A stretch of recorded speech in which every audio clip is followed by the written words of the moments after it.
Okay,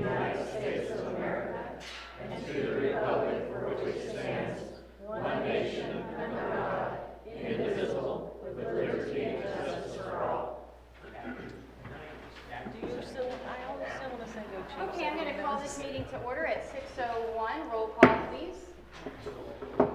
Doreen Klaus. Here. Dustin Elder. Here. Christy McGehee. Bobby White. Here. Okay. Number 1, approval of the agenda as presented.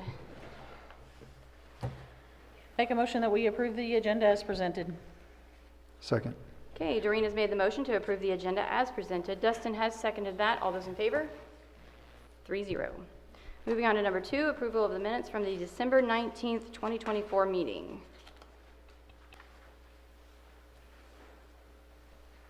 I move we approve the minutes of the December 19th meeting.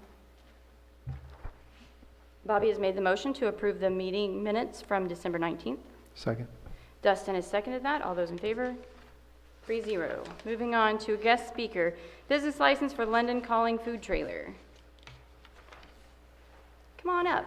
Yeah, if you'll come right up to the podium here. You asking? I think these guys are kind of excited, so they have some questions for you. Okay, that's what I was going to ask. What did you all need to know? So, Okay, go for it, guys. Yeah, you had questions, right? I know. makes it easier that way. So how did it go? I mean, I saw it up there today, so It's went pretty it's good. all I going mean, good? Yeah. I'm sure the weather didn't help. Do what? I'm sure the weather didn't help. Oh, this isn't too bad. Yeah. You should have been out there with us on Tuesday. That was bad. Well, how often are you setting up? We're planning on, usually what we do is we do like an 8-week rotation. So we usually visit towns about 6 times a year. So about every 2 months we'll be coming in. Okay. Obviously, you know, we're just there to give a little bit more variety, something that nobody else has. Definitely don't want to take any other business from any of your all local business. So we're not like that, because obviously we're here once every 8 weeks, like I said, and we're just wanting to give that variety, and the British culture is what we're wanting to spread. And it's just Spread. one day at a time? Yep, and we're only here one day. Awesome. Any other questions? I'll make a motion to approve the business license for London Calling Food Trailer. A second. Okay, Doreen has made the motion to go ahead and approve the business license for London Calling Food Trailer. Dustin has seconded that. All those in favor? 3-0. Welcome to Granby. They should have the business license available for you by Monday of next week, correct? Okay. Yeah, just have them. I think we're just going to mail those to Karen. All right. Mail 'em? Okay, you guys got it all worked out. Yes, ma'am. Perfect. Thank you guys. Thanks. Next time, bring samples.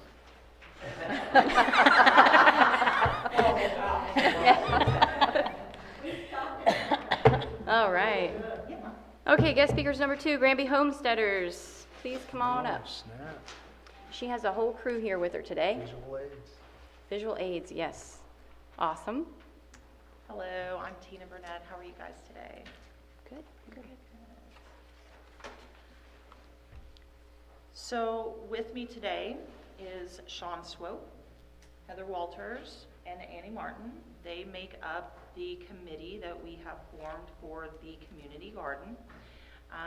We really appreciate the opportunity to speak to you guys today and tell you what we have accomplished so far in 2024, moving into 2025. I'm president of the Homesteaders Group and vice president of our new community garden committee. The Homesteaders Group was founded last year. We saw a need in the community for people to gather.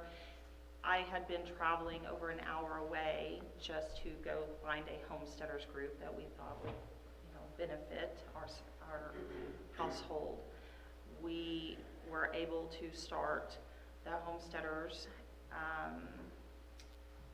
Heather is my secretary, Annie is my co-secretary, and we are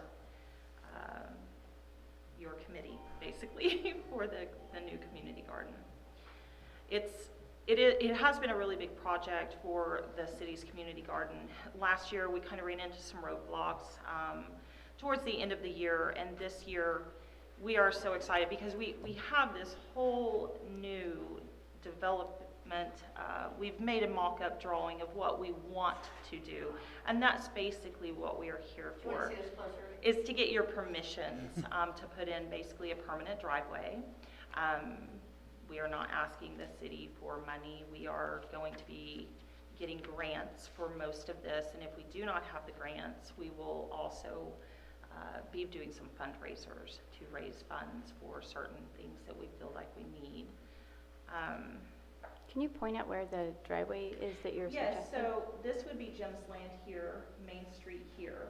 So this 10-foot, we can make it bigger and this is where I need to know what you would like us to do. I have proposed a 10-foot wide driveway. The reason is there's a utility pole right here, and it kind of would border the driveway, and then we would put a border on the driveway to make sure people stop driving in this area. There's a water line that goes from that far corner almost all the way up to the police station, which we are grateful for that water spigot, but we don't want to be pulling heavy equipment across the water. So we felt like putting in a gravel driveway on the north end of the property that will border it and go all the way back. So this is where, if you see this drawing, these match, or I say this drawing, this is our Google Earth. This is where the garden is now, is right here. We are proposing to move it up to the front road frontage area where it will be more visible. It will be easier to access and also easier for people to just walk over to and get produce. They would be able to see if there's produce available, basically. So the driveway would be this long stretch here and then a small parking lot. We'll move our shed. At this time, it's about here. We would like to move the shed a little closer where the gravel is and also make that gravel. We're trying to make it where the city doesn't have to mow around so many areas. They could just mow however they need to. And so we'll have this as a walkway, and there's our greenhouse. Everything's up for negotiation, obviously. It is your property. Please, we just want to make sure that it is doable and that you are happy with what we're proposing. So, For trees, and yes. we're wanting to make a little orchard there too. So, yes, through the Missouri Department of Conservation and a few other programs that we've looked into, we should be able to get some free fruit trees this year. We're also working on getting some nice shade trees. I don't know if they're softwood, hardwood, no clue, until we actually see what we can get. But we're wanting to put shade trees here, which would border Catherine's fence, and then the fruit orchard in the back. We already have benches and things, which I'll get to in the report, but we want to make it a beautification project, basically, like a true city beautification project. It would actually be the free food part that I've been wanting to do. Free It would food be park. awesome. So in 2024, we received a donation from the Neosho High School Ag Department. We received over 500 plants from them. They encouraged us to sell any extras that we had. I think we made about $130 or so. So with that money, we did use that for fertilizer and little materials and things that we needed. At the end of the growing season, just this last year, we were able to supply the community with over 600 pounds of fresh produce. And that was a pretty big accomplishment. So, When you say provide them with, what do you mean? I mean, it was free, they came and it's got always Yeah, been it's free. always free. If we, okay, don't laugh at my joke of a, what do you call it, the fruit stand that was out there. I built that, and I'm so sorry, it looks awful. I'll take that down soon. We would love for some assistance to build a better looking fruit or produce stand. It was what we were trying to do on our own. But this year we have so much more help. We're hoping that we can get a decent little produce stand erected. So, but in 2025, so far we have received over $5,000 in supplies from a grant from the MU Ag Extension Group. Missouri University has been giving us grants. We have received one with over the $5,000 in materials. We are waiting on the second grant to be approved. This is the grant we have asked for specifically for the greenhouse, for the gravel, for the driveway and the greenhouse pad, and for additional fertilizer/compost. So if those things come to fruition, then we will for sure have a greenhouse. At this time, we're still waiting to hear back from that, because we just applied a few weeks ago, it went in. Yeah. So- 6 weeks. Yeah, so we're hopeful, but no guarantees. So, since the supplies we have received through the grant will be city property, we just want to make sure that we have the city's approval for the garden improvements. And with that in mind, we want to look into adding additional security cameras on the corner of the lot. And this is something that I think I've mentioned to Chief, but he wasn't sure what to tell me. So this is one of the additional reasons we need to ask permission, because we will have to tie into the police building's utilities, basically Wi-Fi and electricity. We are willing to furnish the security camera and the system ourselves, but we want to make sure that this is protected and that we have a secure place for people to come and enjoy. So that's something we're also hoping to get your permission for. We want to work with the city mowers. We need to make sure that our plans don't interfere with their jobs and see if there's anything we can do to make things easier for them. As far as manpower for the garden, we do have a lot of members from our homesteaders group that are interested in volunteering, and our secretaries have reached out to the local 4-H groups, and also I believe Crowder College's volunteer coordinator. And we plan on hosting an information meeting in the beginning of the spring to accept official volunteer applications. Now with those applications, what that'll do is we would need your guidelines. Are we able to be here after 9 p.m. at night, etc.? You know, those sort of things, since it is on city property. So we would like to work with you guys closely on that. And for the first part of 2025, our goal is to have the main layout of the garden complete. Even if we don't get the greenhouse, we can do 90% of this without that. Once the main bulk of the planning is done. So by the end of the year, we would like to have a productive garden and a very solid relationship with the city, our volunteers, local businesses, and the general area community. Going forward, once the main startup tasks are completed, we plan to work towards eventually being a self-sustaining garden with solar power and rainwater collection systems. So hopefully that would take care of any electricity that we were needing from the police department, but we're not sure on that part just yet. We would also be interested in planting and maintaining trees and planters in other city green spaces and working with the city to provide lawn care and other maintenance for the older residents of the city. So we are very interested in doing that, but we feel that we need to get this going first. And then once our infrastructure is in place and our volunteers are in place, we want to start reaching out to whomever that needs help in the city. Just to conclude, we appreciate everything the city's provided so far, and we look forward to continuing to work together to beautify the city and provide a place for families to enjoy nature and work to provide for themselves and the community. Thank you. Okay, so we're going to have several questions, I'm sure. Number one, I want to back it up to where you stated you'd like to work more with the city mowers. I'm going to point you guys over towards Mr. Channel over here, who's looking the other direction. Jim, you kind of had your hand raised from the start, so can you help us? You can't come any farther forward. There's a sewer line that goes all the way across that property. Can you tell us where? About where the water hydrant's at, all the way across to the shop, What's the depth of that? probably about 2 feet. Wow. Okay. So is that where we would be putting the garden? Is that what you're saying? In the garden. And on the fertilizer. And then on the driveway, That's probably it'll have to be, frustrating. it'll have to be permitted by MoDOT. Because it's on Okay. a state highway. Yeah. Okay, Yeah. so we'll need to do some of the, Oftentimes, it's very difficult to add a driveway onto a state highway, so that's definitely. Yeah. Catherine? Yeah, I, of course, have concerns about the dog pound. That there's gonna be a lot of, from an animal welfare point of view, there are dogs in there that sit in there for 20+ hours a day in a kennel. They're already stressed. With all the hustle and bustle over there, they're gonna be even more stressed. It's gonna be a lot of barking, a lot of stressed dog, and that's not good for nobody. So that's one of my biggest concerns. And I don't care, you know, they can have all the signs you want to. We've Still offered gonna to do what put they want signs to. in. Okay. Sorry. Oh, sorry. So we did, when we were doing our very preliminary planning,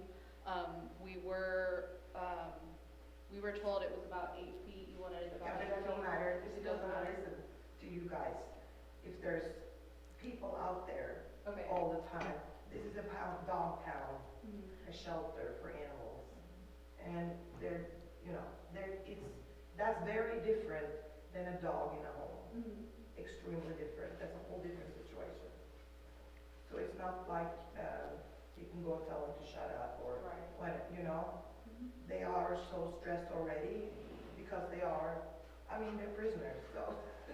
Do you feel that us having that fruit orchard there will cause more stress than what we've done this last year when we were already out there by hand working in the garden all the time, because we had new volunteers all the time there? I mean, you weren't there that much, I mean, it wasn't that much in hustle bustle, but you were talking about putting in for the whole city to enjoy, and you were wanting people to come. And like I talked to you on the phone, people's gonna bring their dog. Well, and we would actually, That we would do not be- want those there. But We we would, all know how that goes. Well, so that's part of why we would want Security the cameras. security cameras, so that we can enforce those rules. Okay. Who's gonna enforce those rules? we will, Yeah, the committee. But you are not the police. but it is their land. Yeah, And if but they say get off, that creates a whole lot of legal So Chief, issues. let's ask, Chief, let's say we have an ordinance in our park that states they're not supposed to be bringing dogs through there usually. So if that's the case, if you have something that states no animals in this area, is that something that you can enforce with ordinance? As long as you have it in the ordinance for that particular properties. Okay, Then So- you get into your Wi-Fi question, will not be able to test on Wi-Fi because we're MOCIC and mule certified and you cannot get on that Wi-Fi. Because if Yeah. you jump over there and end up getting involved in that, that's federal and they don't like people messing around. yeah, Right. thank you, sir. I would say if you had concerns with people doing something at night, I would say trail cams would be your best bet, not a Wi-Fi server. Because I do agree with Chief on that, that is Sure, kind of, sure. And these are questions we didn't know Yeah. the answers to. yeah. We understand that. So- We put signs up that, you know, no dogs, but also be quiet. Right. Well, I was planning to do, like sunrise to sunset, and not be there after sunset. After dark. Yeah, they don't need to be out there after dark anyways, that makes sense, Yeah. right, guys? Yeah. So if we were to break this into pieces so that the board can eat this as smaller chunks, question number one was, do you have permission to put in a driveway, was question number one, right?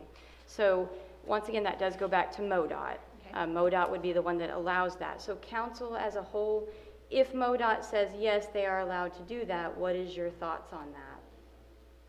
Would you still want it in the, like, hey Jim, how much are they gonna have to alter their plan for the sewer line? He Do you can't wanna see that, you wanna take it to show it to Jim? We might have to, It's diagonal all the way. I mean, we already drive across it, so we didn't know. We've been driving track. We don't know. Which is why I suggested to call Dig Right. Sure.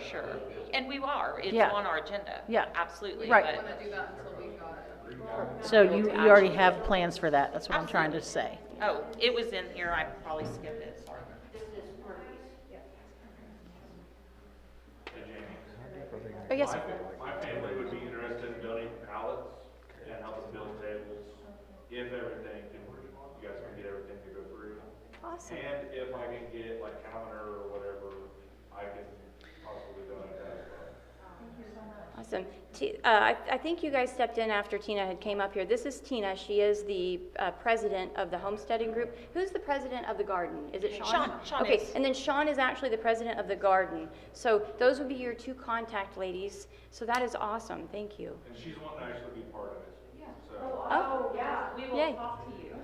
yay, yay, yay, yay. So we'll let them look at that. You bet. So you already have materials to set up, and where you set your materials up depends upon, I know that the other day somebody walked into an extension office and was like, oh, this is all for Granby, it's just sitting here waiting to go. Yeah, we heard. Yeah. Okay. We have a lot of shelving units I still need to pick up. We're Okay. gonna pick those up next week. Shelving units, where will those go? Well, they were supposed to go in a greenhouse, but the greenhouse did not get approved on the first grant because the lady who helped me get the grant didn't have all of the information. It's just facts. We did not apply for it properly on the first grant, so we applied for it properly on the second grant. Okay, makes sense. Here's our line, that's where the sewer line goes across. Oh, We can work with that. I mean, you've got That all can of be this. a walking Is the path, garden and above then ground? we do triangular chairs. Hey, is the garden above ground or, oh, so it's tilled, it's in all the above ground? Yeah, yeah. No, he's talking about right on the ground or planted up. Oh, It is in the ground and some it is of it's tilled. raised beds, but That's- yes, we'll be tilling it. So we actually did receive a very nice, like 500 horsepower Toro tiller as part of our first grant. Okay, but So, tillers and sewer lines. Which I was very concerned about. yeah, but they don't go down 2 feet. Okay. So will they let them put a garden in over the top of a sewer line? Yeah. We're gonna go around it. We can do 2 triangular beds on We either can do side that, of the just sewer make line. sure we're not over it at If, all. if Yeah. necessary, sure. My concern, Okay.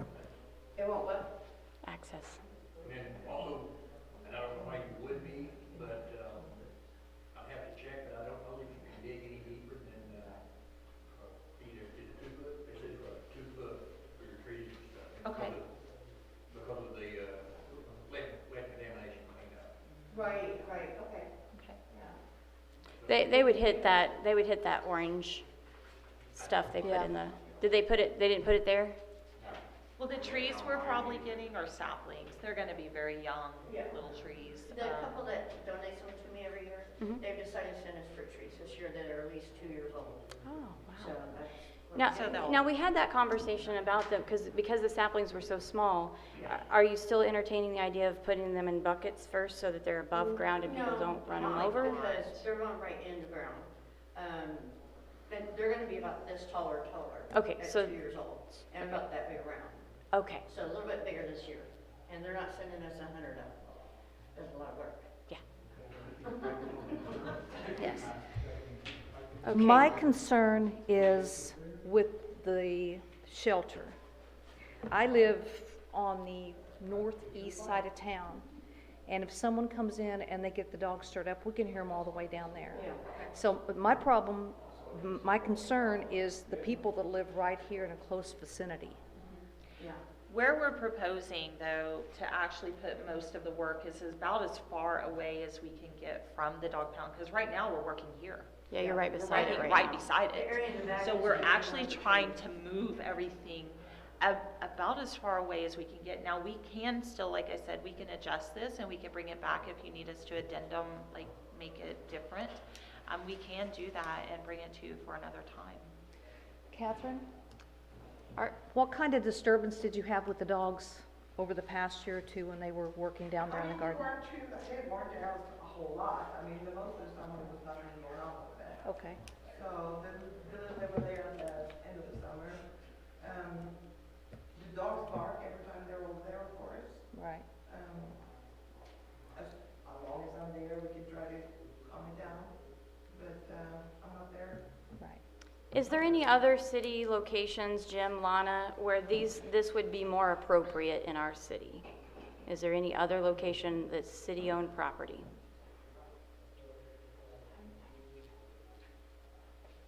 Because we're talking a sewer line, we're talking the dogs. I mean, I'm just curious if we have any other properties that would be good for this. Probably making it at the ballpark. about that. Ball Yeah, pit. That's gonna be Yeah, vandalized. it's gonna be, We can't leave a greenhouse there. you're not gonna be able to. Yeah. So if we receive this greenhouse, it is an $8,000 building. Mhm. It's something we want to make sure that's protected. It's yours. It is not ours. Right.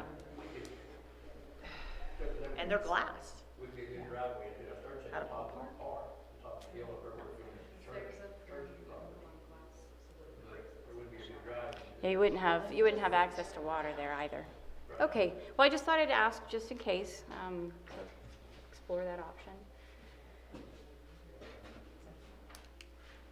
I have a question for the dog park owner.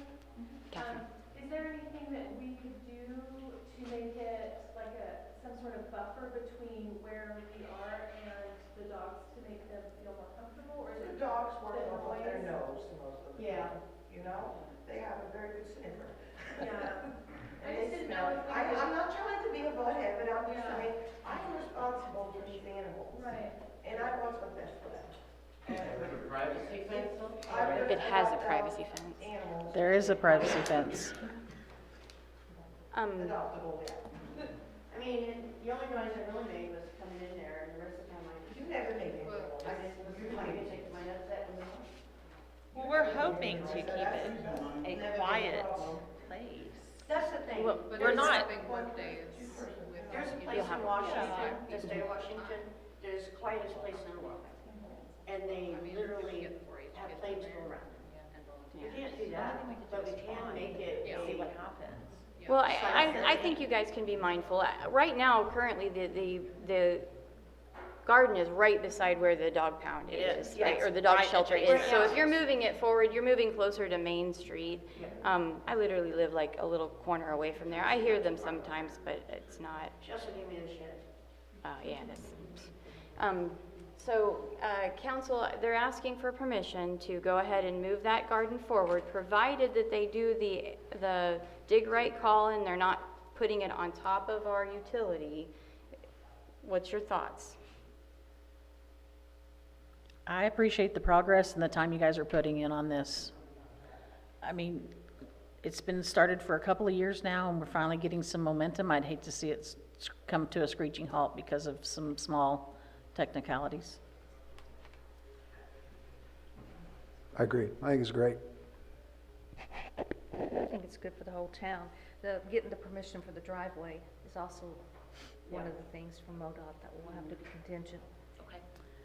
And actually, we appreciate that you're coming to us beforehand and not just doing it and saying, hey, guess what, we got done. We don't wanna do Because, that. yeah. Yeah. I mean, I know that there's an issue with the dogs, but if there wasn't a problem the last 2 years, I get it that if there's multiple people out there, but if you let her know a couple of days in advance. Probably when we're killing, that might, upset them a little bit. but- I can see that. Yes, sir. How about at the caboose? Is there water there, though? If he gets at that well house, yeah. It has water? In the fenced area? I don't know where they're talking about. The water, You know where the water tower is? The water tower. East, like from that, there's a goose sitting up on the hill, on my Sunday sign here. But you won't be able to walk to it. But Yeah, I won't be able to walk to it. I mean, it's Well, either I way. will walk to it. I don't, There'd be enough space to go in and doesn't matter to me. go in the car. But on the grant It's a suite, smaller area. on the grants, we have the city's, this address for the grant, since it Okay. is the land adjacent to this. So we would probably need to notify them if it gets moved. Gotcha. would it not still be the So same there can't be address, water put there since that it's we city use. property? Because anything How that much goes yard with is the Not city if you has a moved fence. it. Smaller area. Like, she's talking like if they moved it to Caboose, no, it wouldn't be the same address. Well, that's not the same address as here either. That would be a separate address from the city hall. They're utilizing this address to say that it's adjacent to it. It's the That's where land there's adjacent, the land because adjacent it to doesn't it. have its own address. We Yeah. just used the police station's address Okay. and said the land on the north And side the caboose lot, adjacent. we will have to Yeah. use an address for it too. I don't know that that would be an ideal location either, though, because And like, it's a smaller I think she just said something about parking. It'd be a hard place to park. It's land we're not utilizing. Mm-hmm. I personally don't have a problem with it. I don't. I Plus, think you it's got great. the police department right there. will help with Yeah. controlling, We- folks. Well, my biggest thing was people coming in there and walking over dried fruit and Yes, taking my tipping. watermelon. Yeah, they did. Remember when We walked out there, she's like, you have to see this watermelon, it is so wonderful, and I'm gonna take the, she was working on everything. She was and- excited And had about that given one. all this stuff away, and she walks out there and she's like, my watermelon's gone. But that's what it's for. Yeah. So. I almost Yeah. cried over that. She was, yeah, but she was like, well, I hope somebody really enjoyed that watermelon. I know you So, took it, so I'm okay with it. that's okay. So, yeah, we do appreciate the effort you guys are putting forth. 600 pounds went to single moms with kids that were home for the summer, Mhm. mostly, and several elderly people that was supplied. So it went really well last year. Awesome. Is that something we consider taking up to the senior center too when we do the lunches?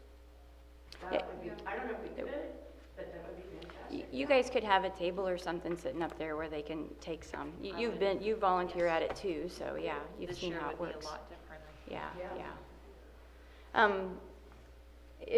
Are we, Yeah, do we want, I mean, does it need a vote, or do we just all say? I think vote? this was just informative, wasn't it? Yeah, so I think everybody agrees that you guys should be able to go ahead with the driveway. We'll make some phone calls. I do want to make one more statement to the council, since I am reaching the end of my term. At the beginning of this last year, I kind of made an executive decision. I sat down with Tina. Tina talked about wanting to offer things for the community. I thought, in my mind, we were going to work out a day where we work with senior citizens and maybe do bingo or what have you. As I sat and I talked to Tina, her passion is behind homesteading and all those other things, and she kept going in that direction. I kept trying to pull her back into the, I want to talk about the games, but she kept going in that direction. So what it ended up being was, Tina, do you want to start a homesteading group? And she's like, I think that would be a neat idea. I don't know if anybody will show up. And so every month they have these meetings and they are continuing to grow. I do want to confess to the council, I never charged her committee for doing this because I felt like it was a service to the community. I have been the one that has given them permission to do those things without charging. I want to know, is the council willing to continue on with that without allowing them to utilize the senior center one night a week? They utilize it on a Tuesday, in which, have you had anybody try to rent it and we've said no? Okay. I believe it's a service community, just as the senior lunches are. It's something we're doing for our people. Okay. It's been great so far. We, like I said, we weren't sure if it was going to go or not. I didn't want to bother the council with it, but now that it's really rolling and they're still doing it every month, I just wanted to make sure that the council is okay with continuing on with that. We have people coming from Carthage. We have people coming from over 30 minutes away consistently. Yeah. What is your attendance usually? Do you have it around a figure? It will range. It depends on weather. We'll be as small as 10 and we'll be as many as 37, 35. It was quite a few. Like, we didn't have any extra seats. It's good. It was wonderful. It's good. So, okay. So like I said, I just wanted the council to be aware that we are reaching the end of my term, and I did want to make sure that I extended that out. That's something I did. I didn't ask for permission because I knew that it wasn't interfering with others utilizing it. So if the council is still okay with them continuing on like that, I would like to see if you guys could maybe give them your blessing and all that. Is there anything else? Nope. Nope. We appreciate this today. Very much. Thank you, so guys. much. Nice presentation. Yes. Thank you. Thank you. Very easy for us to figure out where everything was. That Right. is not mine, though. Appreciate it. Up here. Oh, I think it's Stacy. Yeah, sure, yeah. Okay, we're looking for number 3, Blake Pace with the audit report.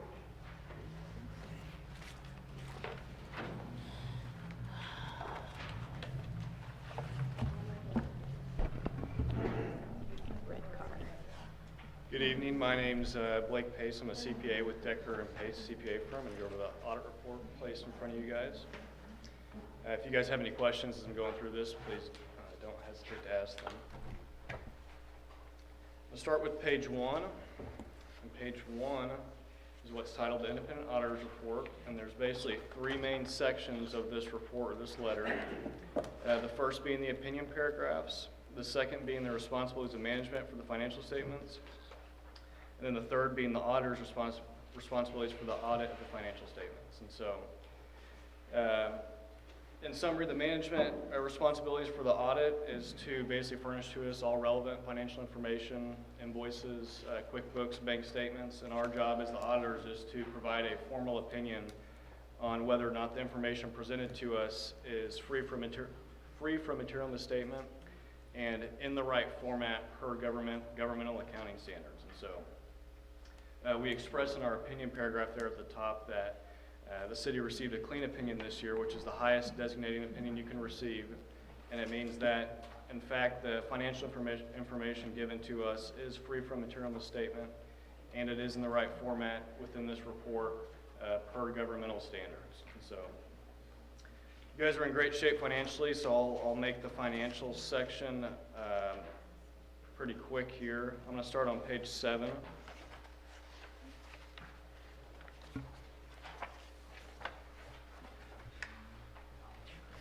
Page 7 is what's commonly known as a profit and loss statement. This is just specifically for your governmental funds, so it's going to be your police, court, fire, street, cemetery, those type activities. In total, these funds brought in revenues of $1,282,443. They had expenditures of $1,161,718. And then some transfers in and out between funds, leading to a net change in fund balance of $263,056 to the plus. Last year this was $55,000 roughly, so a good improvement from the prior year. And really the main thing we look at with this statement is just how your guys' cash balances within the governmental funds compare to your expenditures for the year. And so your annual expenditures there, that 1.1 million figure, we would expect you to have anywhere from 3 months of that to 6 months of that set aside in cash of that 1 year number there. So in terms of a cash balance, kind of a target, it would be anywhere from $290,000 to $580,000 in cash. And in the governmental funds, you guys had $771,000 roughly in cash. So far exceeded that kind of 3 month to 6 month threshold we're looking for, and great cash balances in the governmental funds. That being said, I'll flip to page 10. Page 10 is a similar statement. This is just going to be for your water, sewer, and gas operations. In total, these funds brought in revenues of $1,466,655. Had expenses of $1,252,674, and then your interest income and expense items, your transfers in and out, leading to a change in net position within the proprietary funds of $70,108 to the plus. Again, similar test here. We just kind of look at how the cash balances compare to your expenditures for the year.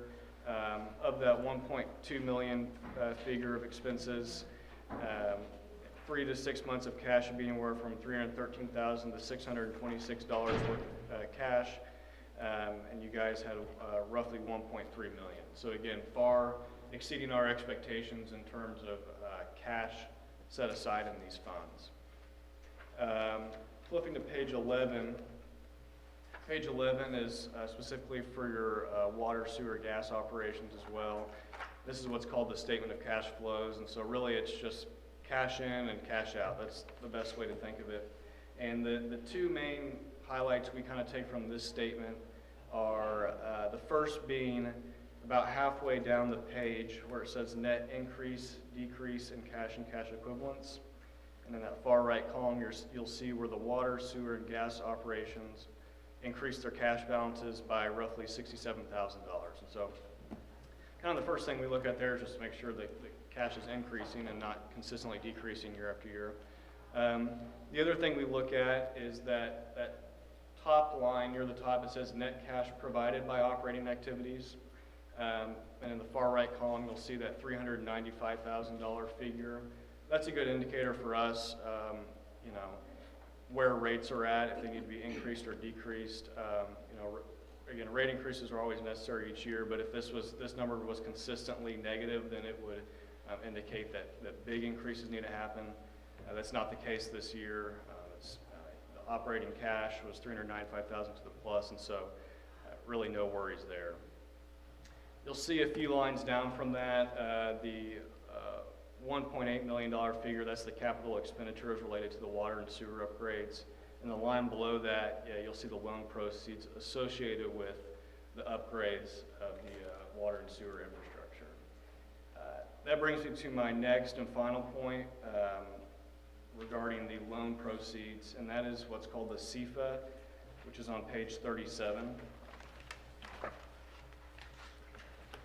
Any year a municipality expends over $750,000 of monies received by the federal government, it constitutes what's called a single audit. And so you'll see on this page basically the monies that federal monies that were spent for the last fiscal year.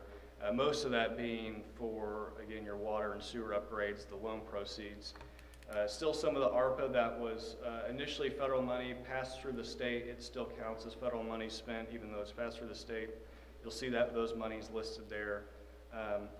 But the main thing with this is that just know that we had to basically do extra procedures, single audit procedures to test the compliance of these funds. And so the federal government, they want to make sure that the money they're passing out is being used for its intended purpose. And so we took extra procedures to make sure that the money spent were in fact in compliance with the federal programs associated with it. And then also looked at your guys' internal control process, so the matter of how bills are paid, how things are signed off in terms of the draw request for the project, and how monies are basically handled regarding the federal money spent. So everything checked out there, no worries or issues. They require us to submit what's called the single audit to the Federal Audit Clearinghouse, and so that's been taken care of and submitted, and so no outstanding items there right now. So all in all, you guys are in great shape. Like I said, cash balances are phenomenal. Really, in terms of revenue and expenses, not a lot of change from prior years, but again, you guys are in great shape. So any questions or comments? So page 37, if we happen to have citizens asking, you know, what are you doing with our grant money? That would be a page that we could actually refer them back to show this is where our grants are coming in and this is where we're spending them back on those projects. Correct. And Okay. this is only monies that originate from the federal government. So if it's your local county grants or things of that nature, you won't see it on here. It's just stuff that, again, it originates federally. And so, but yes, this is where they can see that. The pages before it, there's 2 additional opinion pages. They're pretty wordy, but really what they say is that the money that's being spent is being used for its intended purpose. You guys are in compliance with the federal programs, and you guys have internal control processes in place to make sure that you can't just write a check from the loan proceeds and spend it however you want. And Yes. so that's what, in short, those opinions say, the few pages in front of that. But the only time you'll see this CFA page is, again, if you expend over $750,000 of federal monies, and with the water and sewer upgrades, that puts you guys in that boat. Absolutely.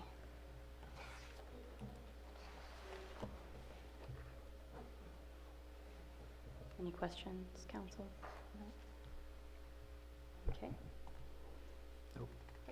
I would entertain a motion to accept this. I make a motion that we accept the audit as is presented. Okay, Dustin has made the motion that we accept this audit as presented. Do I have a second? I'll second. Bobby has seconded that. All those in favor? 3-0. Thank you for your time. We appreciate you. Thanks, Brad. Okay. I get good guys. Own, our favorite water people. Hi guys, I am Bree Pettingill, I'm with OWN. First of all, I want to commend you guys. I have sat through several audits for several different communities, and you guys are doing great, and you're being wonderful stewards of your community's money. That's pretty awesome to hear, because that doesn't happen very often. So good job to all of you. Thank you. On that. I just was here to answer any questions on your MSA, the Master Services Agreement. We had one in place, it expired in December. This is just continuing it for the next year. Basically, it's just covering us to be the city's engineer for the year of 2025. So it'll go through December of 2025. If we do that for you, what we do is we offer a 5% discount for any services that we do. If you look on page, I believe it is 7, there's highlighted places for any services that we offer that we give a 5% discount for. So all those are highlighted.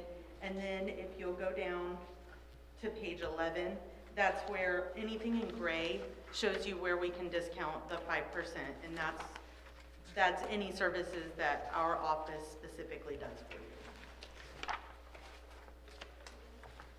If you, there's highlighted pages from 16 to 24. That is just an example of what our task order looks like. So anything that we do for you guys that will sign just an agreement, like a work order or work off, that is what those last pages are for.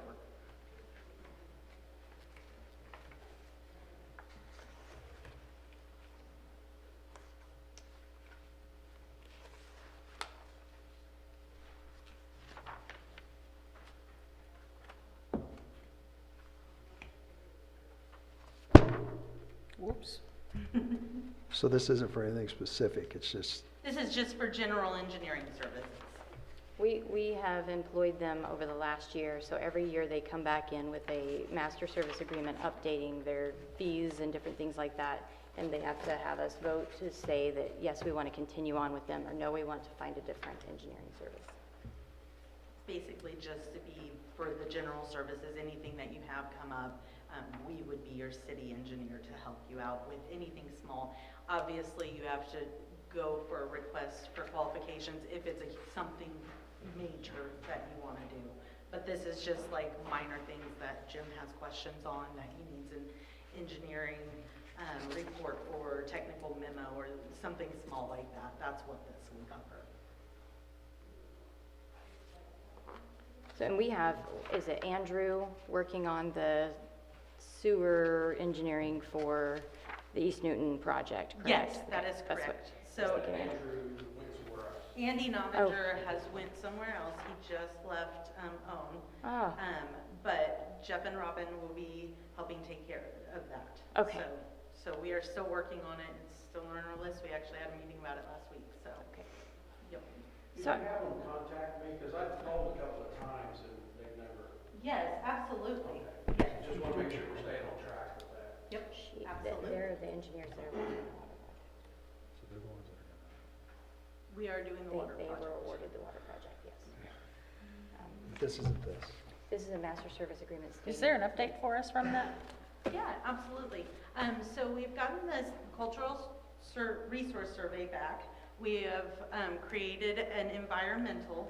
We've sent it to DNR. They're right now, that's in their FAC department. So they're reviewing all of the letters that we got from all of the tribes, the cultural resource survey and everything. We'll be having a public hearing. As soon as we get that back and get approval from that, we'll do a public hearing over the environmental. So just so anybody has questions about what the soil was, any of the tribes, anything like that, can come in and ask questions. It's just part of the project, we have to do that. Right now, Pat and Brian are working on the final design, and then Brian will be coming down and meeting with Jim once they get that done on the final design. We had some issues with where the meters were because apparently they were all over the place. So they had to do some redesign on all of that, and that's where we're at right now. That redesign includes us moving them to the property lines, correct? Well, I believe so, Okay. yes. Making Yes, sure we're ma'am. still on the I same think we page. decided that everything was just gonna be moved within the right of way, so we didn't have those issues anymore. So do they still anticipate, you know, having it all lined out, construction starting in spoke the with spring? Pat. Or? I spoke with Pat today and asked him where he intended us being, and he thinks that we should be able to still be able to go to bid spring. so. Bids in the spring. next- Yes. Okay. So once we advertise for the public hearing for the environmental, unfortunately, this is the part that takes the longest. Once DNR sends back and says we can do a public hearing, we have to advertise for 30 days on that. And then once we've advertised, we have the public hearing, then we fill out a piece of paper, send it back to DNR. They have 30 days again to create the document that says that it's called a FONSI, finding of no significant impact. They give that to us. Once that is done, is when we can go out for bids. Okay. So we have to wait for all of that to be done. But when I talked to Pat today, he said that his intentions are to have the design and everything ready so that when the environmental is done, we can go ahead and go to bid. Okay. So. I have one off-topic question as far as the master service agreement. Yes. We are working with Harry S. Truman to try to get a grant for sidewalks up by our schools. So if we do get the grant money to go ahead and, well, actually, it's not the sidewalks yet. We're actually getting a grant for the comprehensive plan. And the comprehensive plan, we're going to have to be able to do some engineering reports for sidewalks and things like that.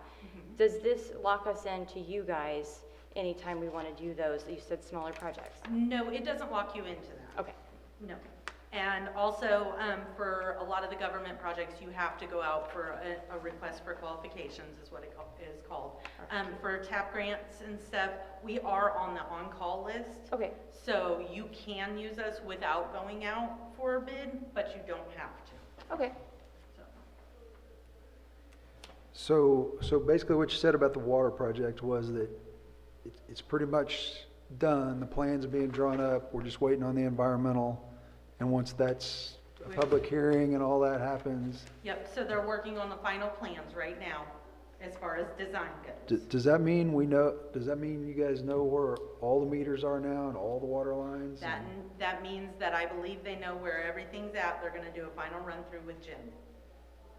Just to make sure that all of our documents match up with what Jim has. They've been mapping them on the diamond maps for the last couple of years, and the guy that did the H2O solutions with us, he mapped a lot of it for us, too. So we know where they all are then, Jim? Water meters, yeah. Okay.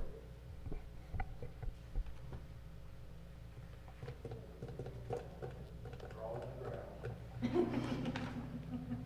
Outside.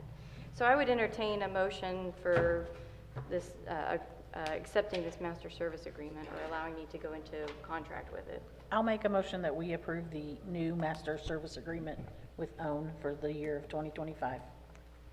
Okay, Doreen has made the motion that we go ahead and approve this master service agreement with OWN for the year of 2025. Do I have a second? Second. Okay, Dustin has seconded that. All those in favor? 3-0. Do I hand this one back to you? Okay. There you go. Thank you. Thank you guys. You guys have a great day. Thank you. You too, thanks. Enjoy your game. Thank you. Okay, guest speaker number 5, Gene Spears. Good evening. Good evening. What I wanted to do was to provide to you a proposed change order that includes, at this point, 7 different topics. The plant construction is nearing the closing point. In fact, next week we will start some of the equipment to check it out, and the following week there'll be some more test run of the pumps. So we're getting to the point where the plant is almost, I'm going to say, 90% operational at this point. And within another month, we ought to be able to fully put the plant into operation. The designed change of the manner of treatment.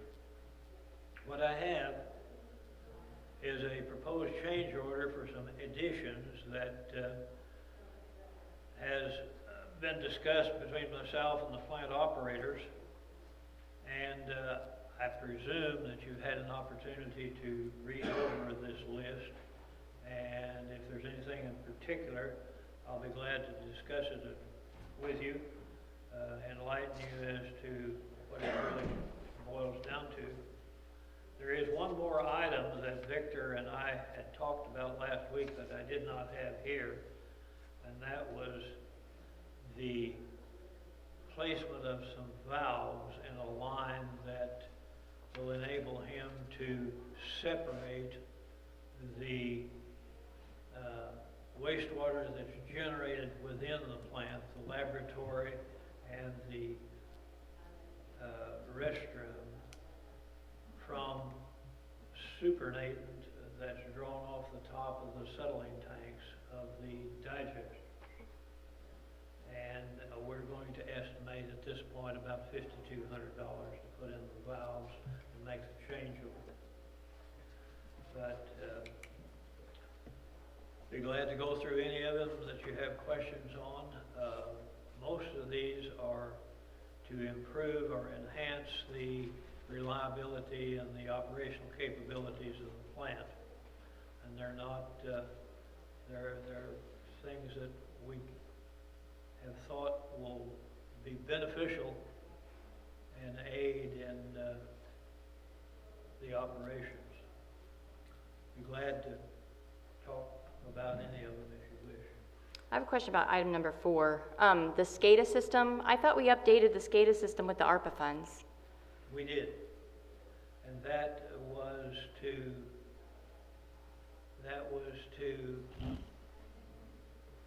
how do I want to say it, bring the SCADA system into the new plant treatment process. What we're going to do here is to tune that a little finer to where Victor has means of monitoring and operating the plant both remotely and on site. But what we had before was strictly to monitor the operation of the equipment.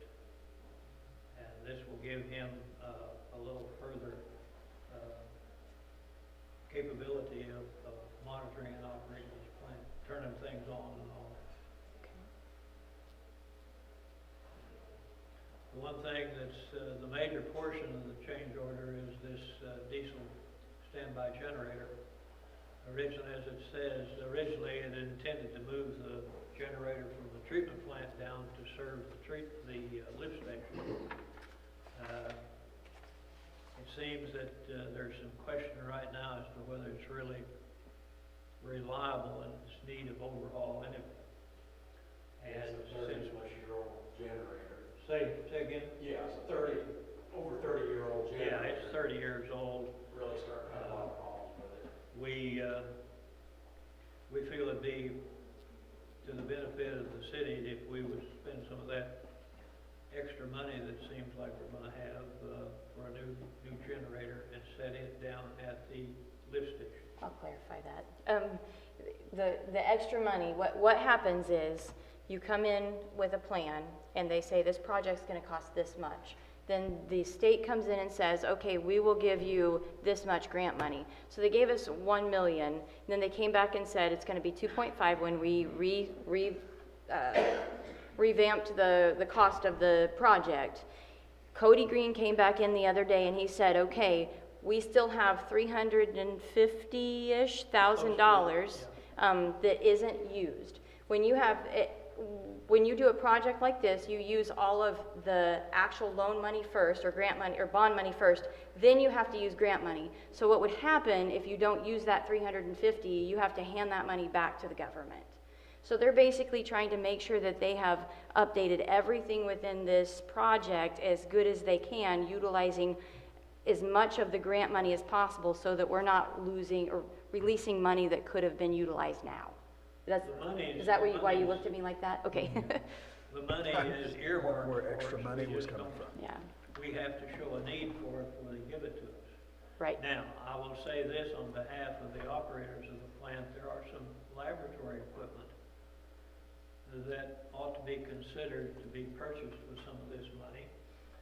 And I know from Jim's standpoint, the city would do well to consider acquiring a televising system to where you could look on the inside of the sewers and see where perhaps we've got some major leaks. They would not be under change order because you can buy those, my understanding is you can buy those direct from a vendor. And generally speaking, you would put a notice in the paper or send out invitations for price proposals to different vendors for what you want to buy, and choose then from what they provide to you. But there are some other things that could be utilized at the plant. There has been a delay on behalf of the, I think, the Community Development Block Grant people. I think they're looking to be assured that we're not encroaching on the floodway. I sent Sue Bakhorn some firm maps to just shows where the inundation limits are likely to be. They want to make sure that what we're adding here is not going to be within that area.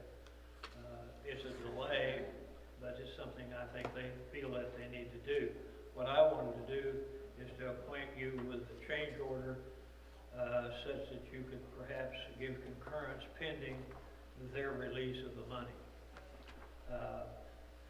I do know that the acquisition of the generator is going to be some time down the road. They seem to be a long, drawn-out period from the time you send in your purchase order until the time that you get delivery of the equipment, particularly generator. But the electronics, the electrical work, that can start any time.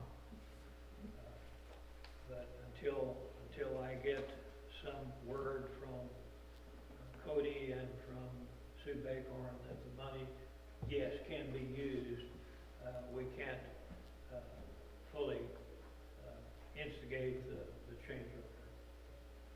I didn't feel it was prudent to wait any longer to make it, known to the council. Okay, so just so I'm tracking here, and this is for both of you, probably more for you. So $350,000, what they told us we had left in grant money. The $116,606 for this change order is off of that $350,000. That's the understanding, yes, sir. And like I said, I would want to include about $5,200 for this valve system in the in-plant sewer. Okay, but that's not on this You'd document, add on, right? You'd add on 5,200 to the Okay. 116,660.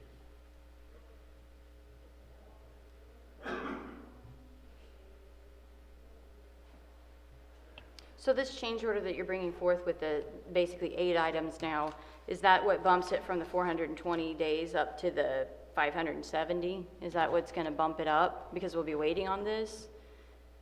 Well, okay, let me reword that. So we're going to be waiting for this generator to come in. Yes. Is that what's bumping the time out to finish it?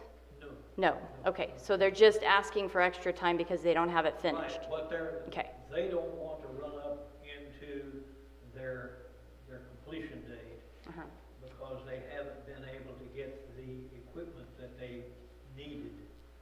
I'm talking about pumps and pipe and other things as soon as what they had thought they would get them. And they asked for some more time in order to have time to complete the project without going into overtime on completion. Okay.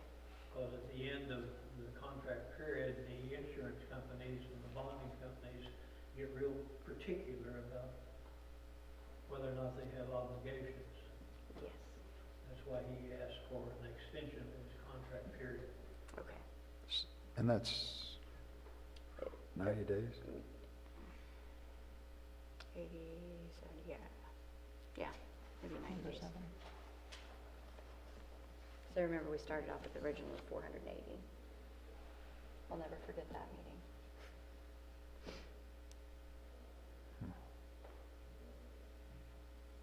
So, you probably know this. What's the original completion date?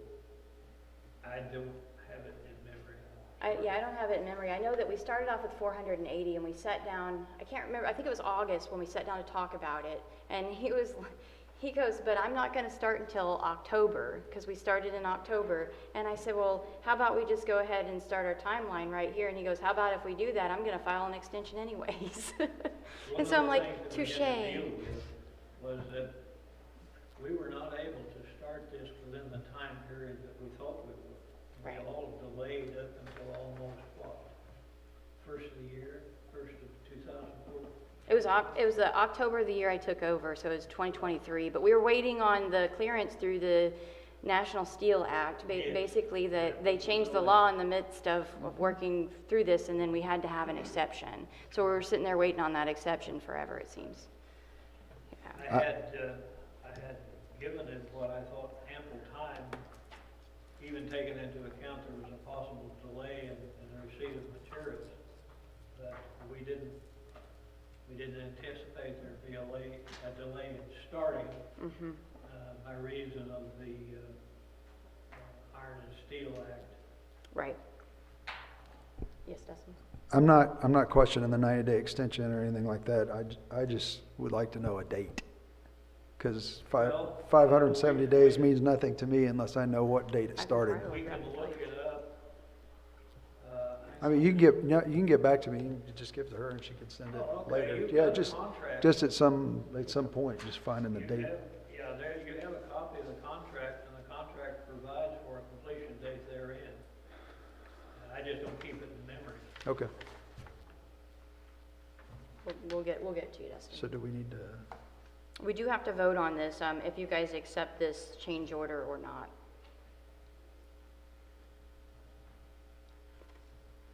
I make a motion that we accept the change order as is written here with a 90-day extension. So no exception for number 8. The change order only goes to number 7, and he was trying to throw in a number 8 with So we just need to 5,200. make Do you that want part of the included motion. or not? It's up to you, I'm just asking. Include it. Yeah. Could you please So, reword that? yep. So I make a motion to approve this change order to include the 90-day extension and item number 8, the $5,200 for valves. Valves, yeah. Okay, Dustin has made the motion to go ahead and accept this change order number 3, including the 90 days and adding on that item number 8 for $5,200. Do I have a second? Second. Bobby seconded that. All those in favor? 3-0. Thank you, Mr. Spears. Thank you. We did our groundbreaking on October 23rd of '23. October 23rd, okay. Yeah. Thanks again. Okay. Lots to do. Number 1, old business, speed trailer rental. Okay, so I got back with Roadrunner. If you guys will notice, we have 2 speed trailers already out here. The 2 speed trailers that we have right now were on loan to us from MoDOT. So they must stay on the highways, and we do not move them personally. MoDOT actually sets them up. MoDOT puts the speed limit on there. MoDOT makes all those decisions because it is their highway. So what we requested with these, we've got 6 months in the place they're at on North Main and, West Valley. And then in 6 months, our goal is to switch it to East Valley, and it would move, this one here would move over to B Highway. So that's our ultimate goal for the trailers we have. These trailers, this other one we were talking about where we can move it anywhere in town and have, where it records, it takes pictures, it helps basically give chief data on when's the high driving times down Neosho Street or Main Street or wherever they put it. So a speed trailer rental, we discussed looking up rentals. Roadrunner is $30 per day, plus a $200 delivery and a $200 pickup. They did say they were located in Springfield, and Jim said that he would be willing to go get it. However, what you're looking at is, at 30 days, at $30, that's almost $900 a month. I can't remember offhand how much it was to purchase. I want to say like $13,000. Do you guys remember? It was in that ballpark. Yeah, I don't have the purchase prices in my packet. I just have the rental because that's what we were discussing. So, I mean, renting one for a year, you're going to pay the price of buying one, basically. So if you, I mean, and if you guys even still want to rent one and put it around town, it's up to you guys. But I do know we have 2 placed out here now. I would like to wait and see how the 2 we have placed, how well they work. I agree with that.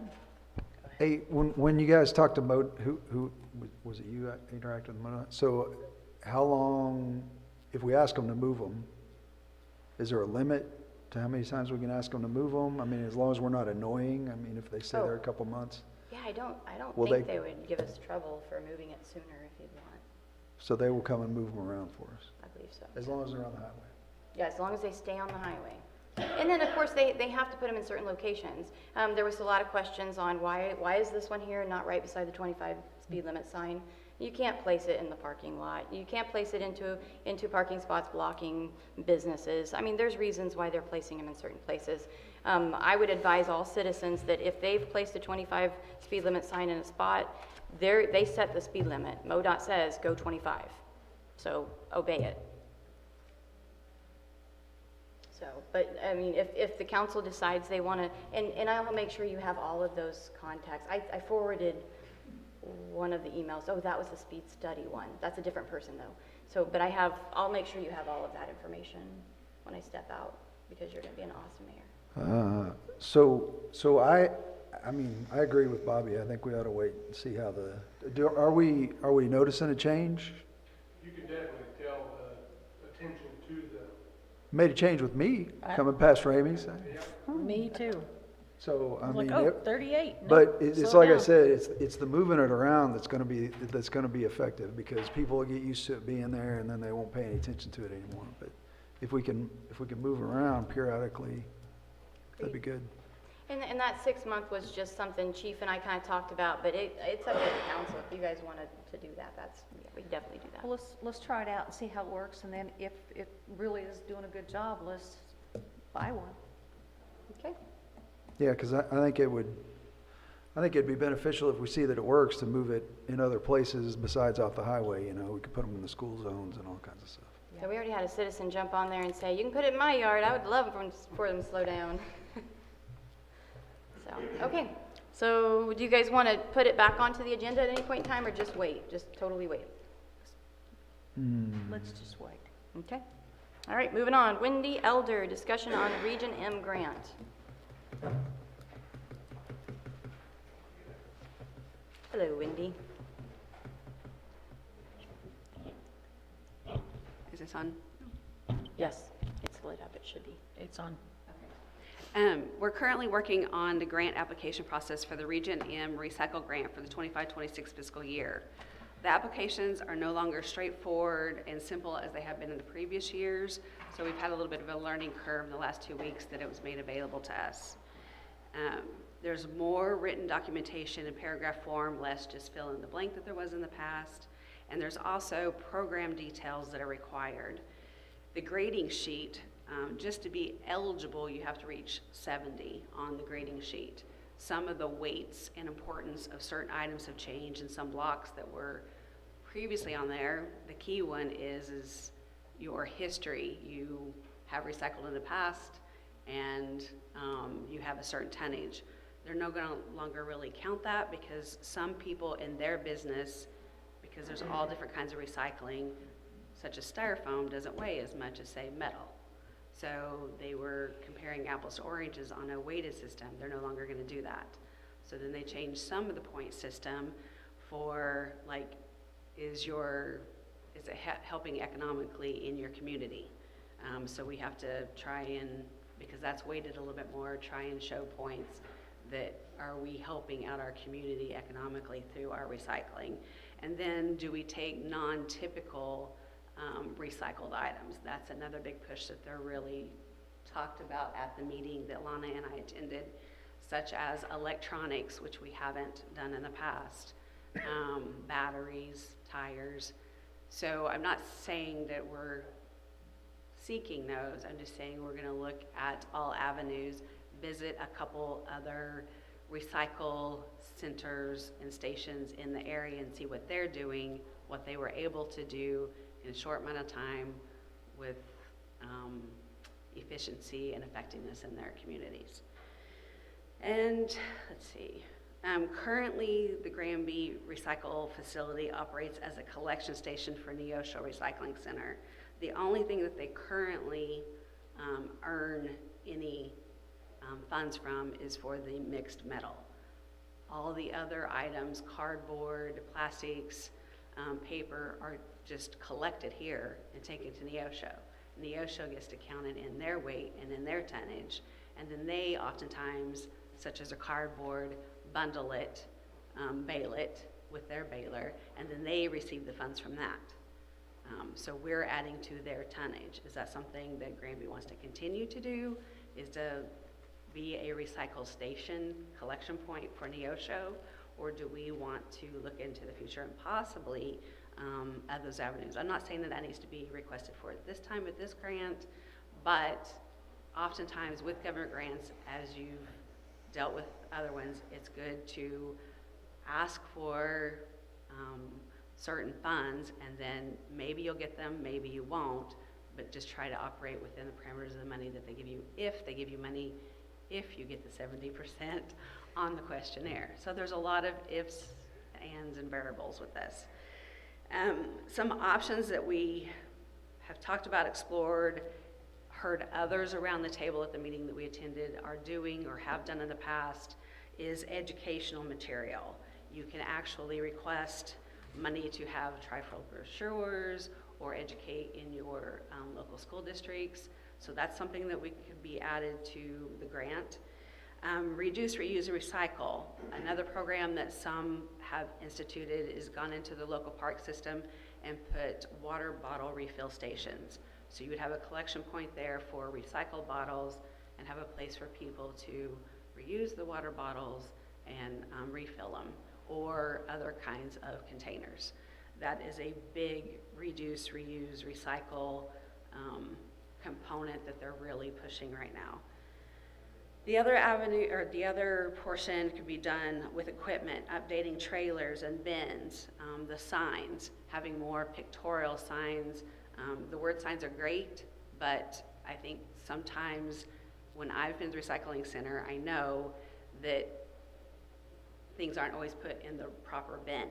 And sometimes I think it's just a lack of knowledge of exactly which bin it goes into. For instance, the opaque jugs, the sign says milk jug, so everybody puts the milk jugs in there. It's actually an opaque, the non-clear jug is what goes in there. So that's your vinegar bottles, your creamers, and your milk. And then those other ones that are non-milk jugs are ending up in other bins, correct? So, you know, I think with just signage and education, we could probably improve that, because if I'm correct, if our stuff is not recycled properly, Neosho can refuse it. Yeah. Yes. And so then if they refuse it, we either have to spend time and money resorting it, or it just gets put into solid waste in the landfill, which is not the goal of recycling. So, let's see, the operational expenses, a recycle specialist, maintenance and upkeep on the facility is basically different avenues and stuff that we're looking at when applying for the grant. Do you have any costs for any of the things that you've mentioned that we want to? We're still gathering that. We're going to talk to a couple other facilities. Have plans. Joplin and Carthage have both invited us to come tour their facilities.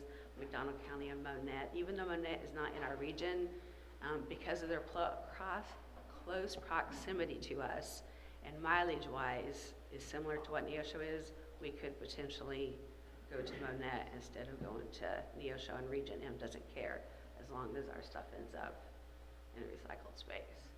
So some of it is just seeing if we can work out, what kind we can work out with Monette versus Neosho. Because Neosho currently does not pass on the revenue that they receive from the tonnage that we bring. And maybe it's just not enough for them, you know, to do that from a business standpoint.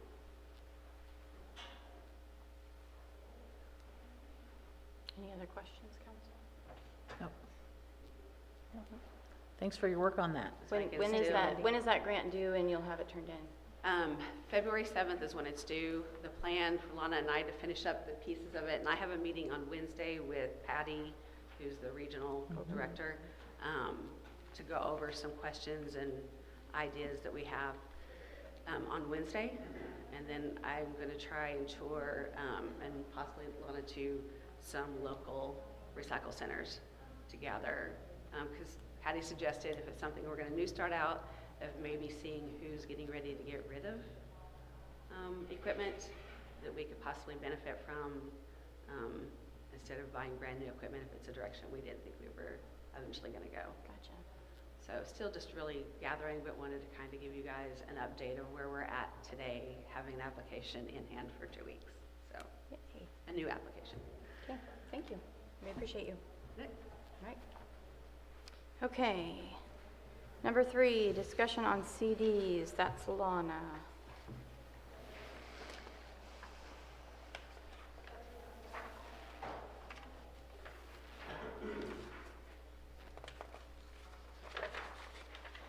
It's just requesting permission from the board to allow the current CDs that we have to roll over. They've matured and interest rates are still around 4.4 right now. So it's my recommendation and would ask for your permission just to allow those to roll over and continue to accrue interest. And basically, we have to stick with CBT, don't we? Since that We is our do. bank. We do. As a fourth-class city, we're required to do that. But their CD rates, I have checked around, their CD rates are comparable to everywhere else. And there's no need at this time. These are 6-month CDs. It'll still be, I think maybe real close to the rollover of the new fiscal year, but there's no reason to cash those out at this time, so. So when you roll them over with the entire amount, so the money that they made as well, you just keep rolling it over.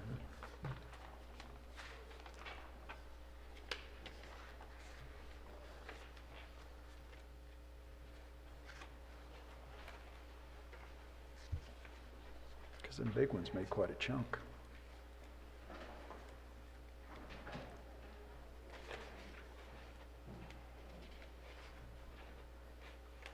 I'll make a motion, we approve roll all the CDs over.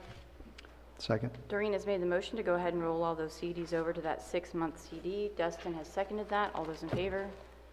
3-0. Thank you, Lana. Okay, we're moving on. Bills to pay, balances on hand.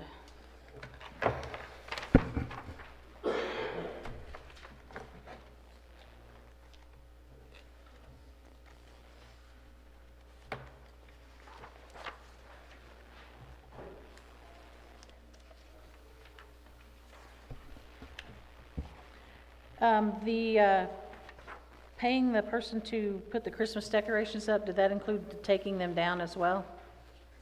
I spoke with Sandra this afternoon about that, and I don't believe it was made clear to them that that was the expectation. So we're going forward, I think, didn't your guys go back and take them down? We still have a Merry Christmas up there. We still have some up by the community building, some Christmas decorations. Yeah. I would suggest just making sure we have a contract that states, and I would pay it in chunks. Here's this amount to start it. You'll get the rest of it when it's completed. The job is completed.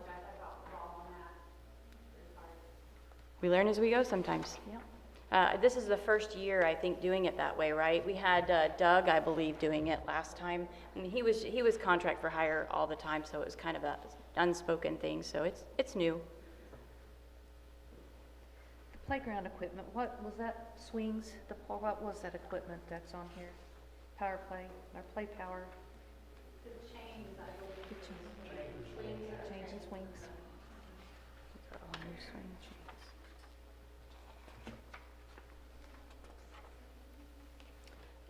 $2,600 worth of chains? The Cody chains. What? We replaced all of them. Branch swivels. There's 3 here, 3 there, 6, 12. I need to get in the chain business. So, the street signs that we've been purchasing from the Patriot Signs and Apparel, is that cheaper than what we can order anywhere else? Yeah, he's competitive with that. Okay. While we're on playground equipment, when are we gonna get ours up down in the park? Fall season's getting ready to start. Hopefully we can get it up by spring, or with spring. I've still got the master for the, I guess you call it the footprint. So, just a matter of, now weather breaks. Can I ask questions on this too?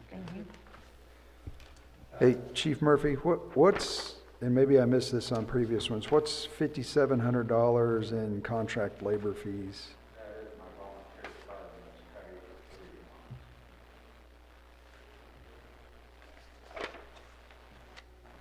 You'll see them as fourth quarter. And this one right here. And how are we regulating those calls and the people that are getting paid for those calls? Oh, I see. Three if it's a chest pain. Left assist, however many it takes. Same way with the accidents and the fire, as many. There's only 10 people total on the department, including me.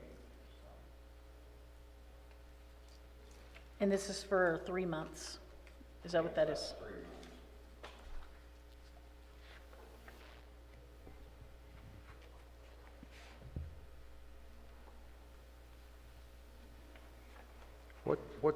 What's Energy World Net?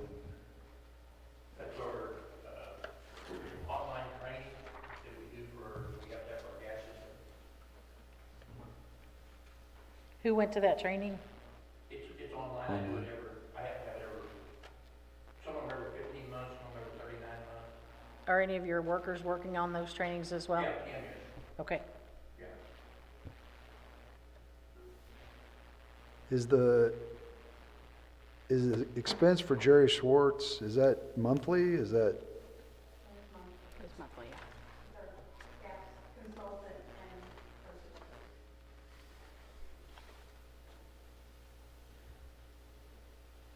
We had to sit down and have a long meeting with him the other day, and it was interesting how much information he actually brings into those meetings. He really, he is rather knowledgeable. I didn't know what to expect. He has assisted the city significantly in bringing the gas system. We were in the hole when it started in gas.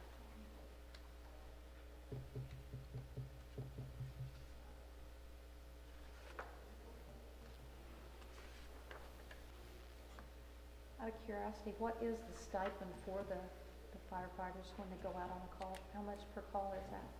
$20 per person. $20.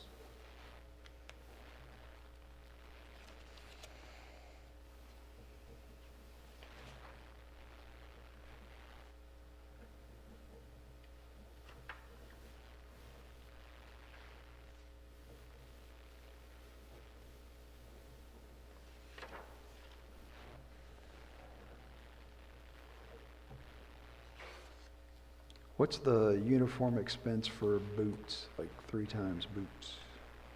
Is that, For our water department guys and the wastewater treatment guys, we purchase them one pair of boots. They go through a whole lot of clothes and stuff.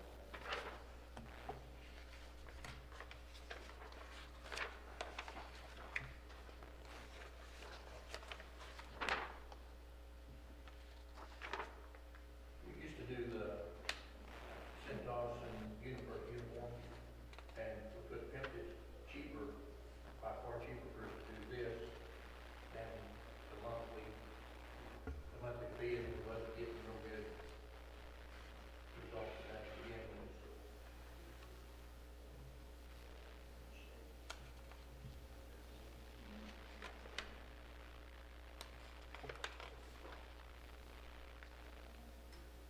We purchased a leaf blower. Purchased a small one for here at City Hall because we were having the boys come down constantly and clean off the front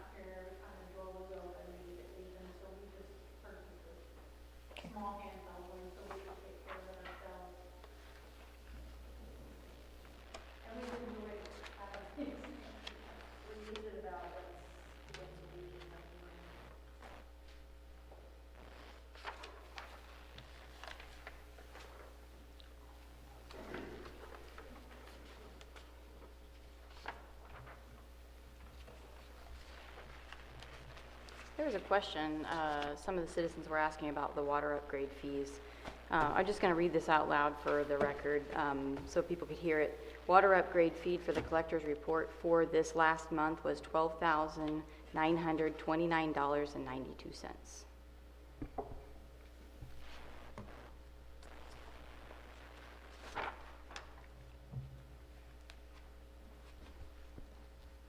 With the addition of the new gas station, have we noticed that the motor fuel tax has went up at all? Is that an increase or staying about the same? Yeah. Just curious.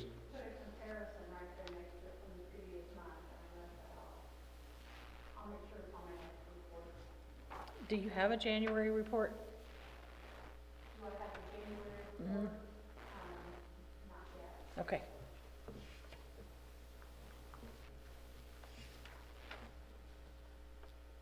On the collector's report, we go one month behind because the month hasn't finished.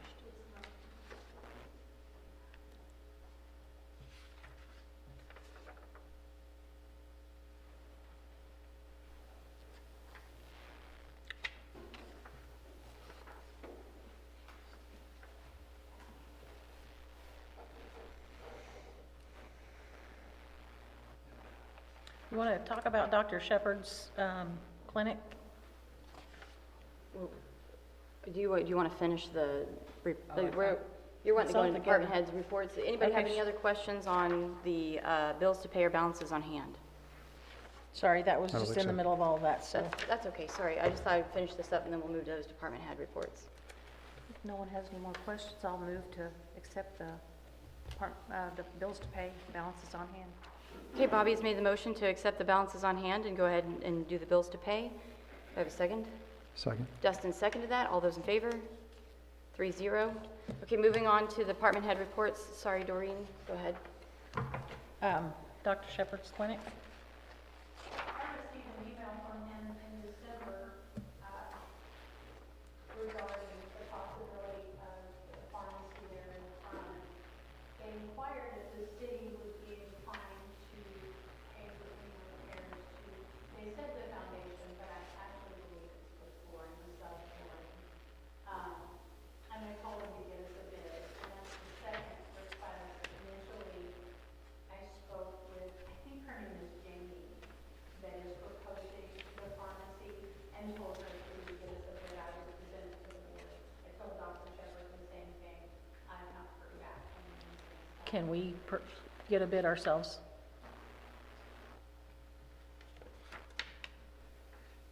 Something to compare with what they're bringing to us? The city getting a bid is a process. So we'll just go through bids for that, and I mean, it just depends on how much. My thought process was, if they give us a bid and it's $10,000, the board can move on. If they give us a bid and it's $28,000, then we have to go through the whole process of obtaining steel bids. So I was hoping to maybe put the cart before the horse in that manner. Okay. So if the board wants me to go about it and change it for that. I remember I was standing in the office when we were talking about this, and she stated that they have a construction crew that's been very fair to them already, that came in and did the construction, so they were wanting to get a bid from that same construction company. And they had a bid that was the overall remodel of that front area. And my ask from them was, can you break this down so we know which portion of it is for the floor or foundation? Right. At that time, that was my ask. So, And there was another really weird thing that occurred. The doctor came in, not Dr. Shepherd, the nurse practitioner, and she stated, did anybody borrow a chair? We're like, no, they're missing a chair.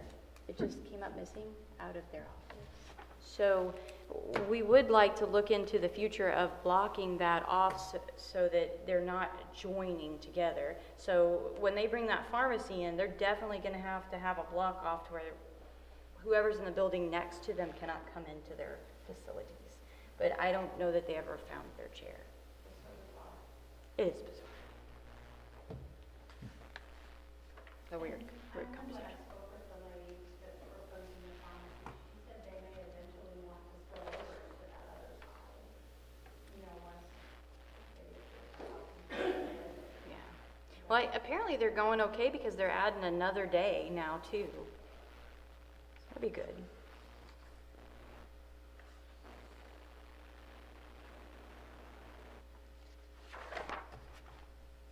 Chief, when we go out to the houses that we've been going out to, what do you guys call those in as? What will it show up on as this? What we call out, it's either an ordinance or it might be a check well being. Okay. Situation, because some of them. Well, I know on some of them that Dino and I have went out to, he calls in, but I didn't know which section it would show up in. We're looking at properties that are falling down. We're working hard to start cleaning up some of those properties that are dangerous buildings, and so I know he usually calls in and lets dispatch know that's what we're doing. I just didn't know if they showed up on this, because I have taken up quite a bit of his time doing that. It kind of depends on the nature of the call. You might call it an abatement, be out on abatement or something like that. They might list it as such. Okay.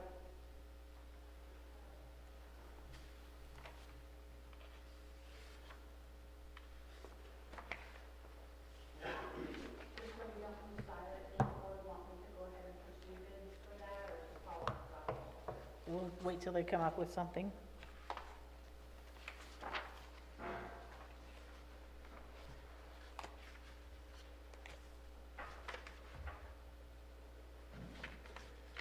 Victor, when you clean the floats on Highway 60 with the lots of grease, was it an unusual amount of grease in there? They just collect grease, so we try to clean them like every quarter.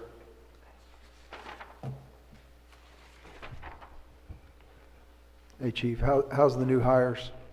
How's that going? Getting the full-time, he's reserve status now. When he gets his hours caught up, we just kind of got the virtual academy locked into. He's actually at home tonight doing classes. And So he's not actually full-time patrolling yet? he's reserve right now. I've got to get him caught up. He's got about 42 to 48 hours. He's got to catch up with continuous education. Post requires 24 hours of continuous education every year. And it's broke down into interpersonal, firearms, different groups. So he's got to go through and get all those hours caught back up. And the part-time guy is Mr. Michael Johnson. He's a retired 30-year officer, and he's going to take care of a lot of our ordinances and stuff like that. We're going to start working on houses, stuff that the mayor's doing, and in cooperation with her, we take care of that. Also, we've got, it seems like an abundance of animals that are in the middle of the week.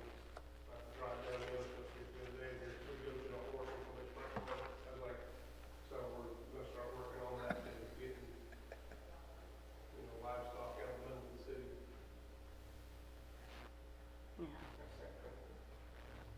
I had lunch with the new abatement officer the other day with him and Dino, and he's gung-ho, he's ready to go, and he knows his stuff, he's a sharp guy. I'm excited.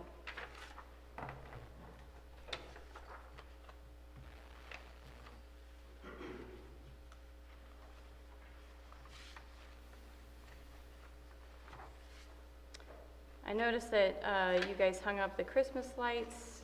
Do we have a set date for, and I know they're not Christmas lights, they're snowflakes. And I know it's still going to snow and be cold. So do we have a set date for when we plan on taking those back down? That will be up to Newton County Road District. Newton County Road District, why is that? They help us with their bucket truck. They use their bucket truck to cut them out. Okay, So it'll be at their convenience.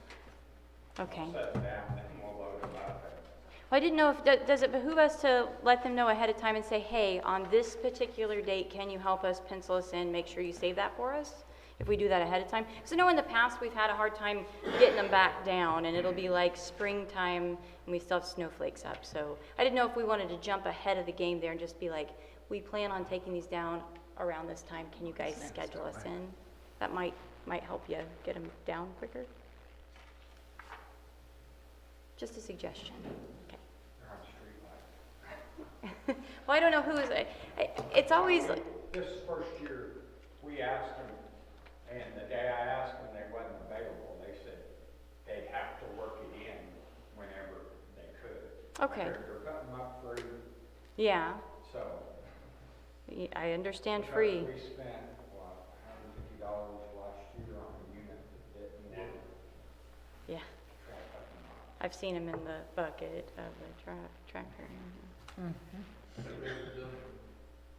Both sides of the street from just coming down the street, they'd have to go back and forth like we did. Yeah. Yeah, there was a ladder in the back of the truck. So I guess the question then is, have we asked them to come take them down? I haven't been contacted with. Okay, so they won't even put us on their schedule unless we ask them first, so someone's got to ask. Yeah, we can holler at him. He usually likes to do it on Tuesday, because his Mondays are, he don't plan on Mondays,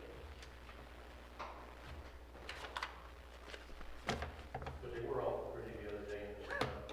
Yeah, I don't mind the snowflakes. When it was Christmas, that was a little bit more, you gotta take them down faster. But when it's snowflakes, it's not a huge deal through January and February, but I know when we hit March and all that. So if you ask them ahead of time and just say pencil us in this area, maybe they'll block a piece off and they'll be ready for you so that you're not waiting later for them. Just give them a heads up. Any other questions on? Anything you guys didn't put in your reports that we need to know?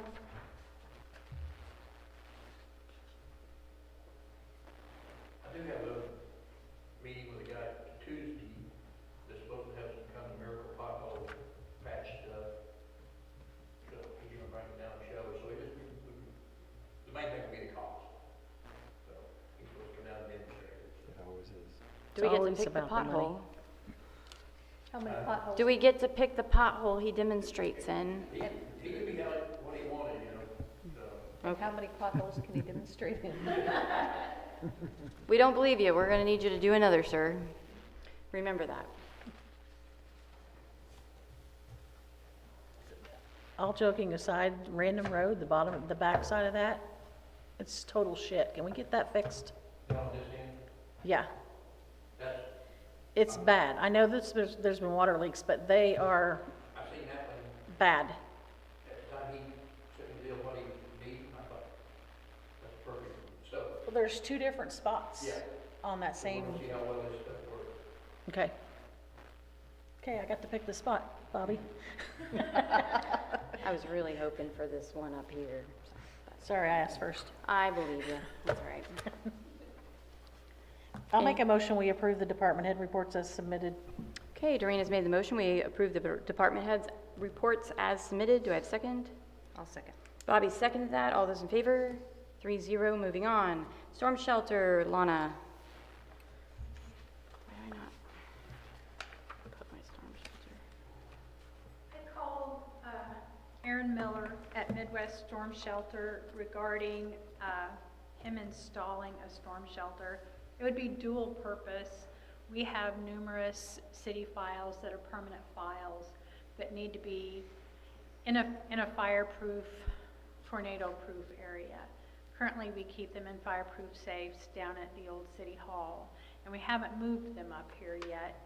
There's really not a place to move them up here that they would be secure, like they need to be secure. Actually, it was Jim's recommendation, and I think it's a great recommendation. It would serve a dual purpose. There would be a safe, secure place here for city personnel during severe weather, but also we would be able to put 6 fireproof file cabinets in this specific safe room. So, Can we get a FEMA grant on it? I have not tried to get a FEMA grant for it. I'm afraid if we did that, then it's gonna be open to the public. Yeah, FEMA usually. That would definitely be. Now, I do believe, and I don't know if this was FEMA money, but, they are putting 2 large shelters up at the grade school. Great.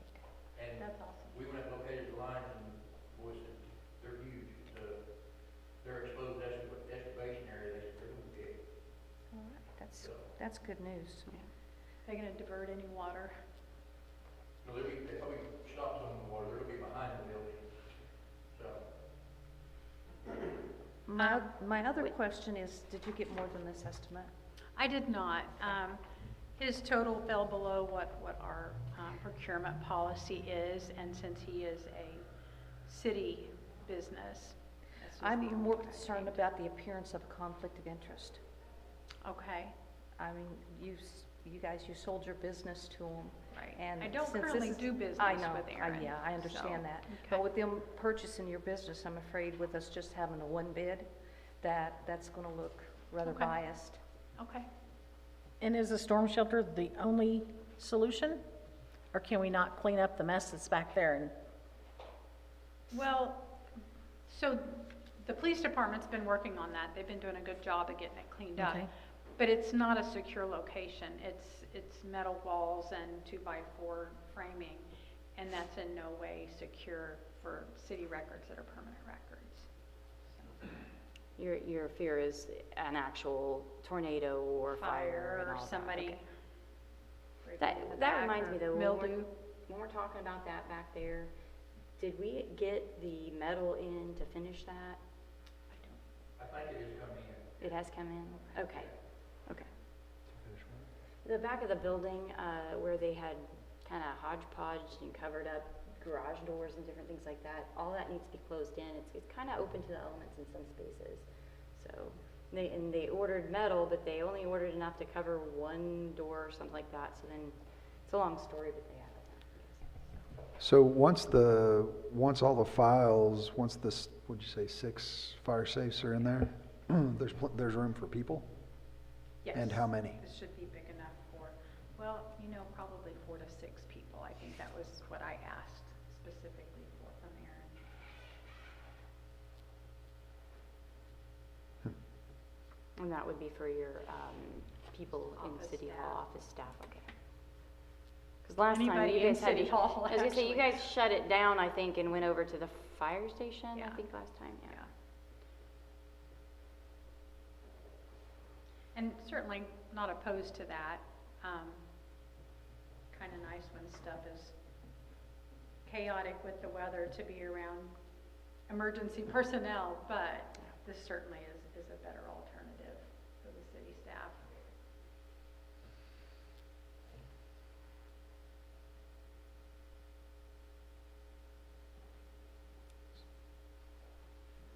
So are we going with the need more bids?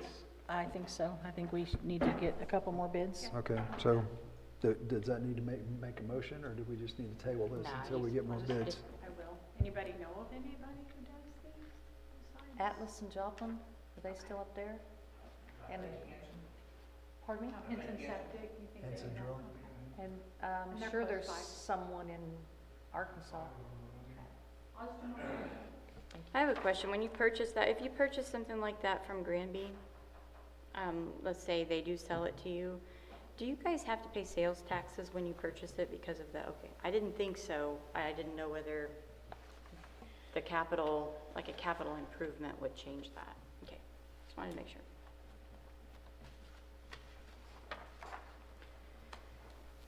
Okay, number 4, write-offs. Our friend Christy is unable to attend tonight, but she was very adamant that we share that she is not in favor of write-offs. Is there anything else she asked us to say? Yeah, and her and I both discussed this. Why are we not reaching out to these people? Actually, I had spoken with Sandra earlier and indicated to her that I was going to ask the board to postpone this. She's been reaching out to people, seeing some success. This is a year's worth of write-offs. We used to do these quarterly, and this is minimal compared to what they used to be. I just want to say that. But Sandra has been working diligently to reach out to some of these people, and we are seeing some success. So if you want to postpone it for 30 or 45 days and revisit it. I do have a question though. We're showing a deposit. Now, the total that they still owe, is that once you've used their deposit, or are we refunding deposits before we get the final bill?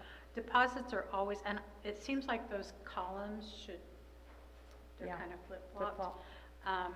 But the total due is the total due after deposits After have been deposits, applied. okay. And that column showing the deposits is just, this is the amount that we had on hand to apply, so. And we have 2 landlords on here?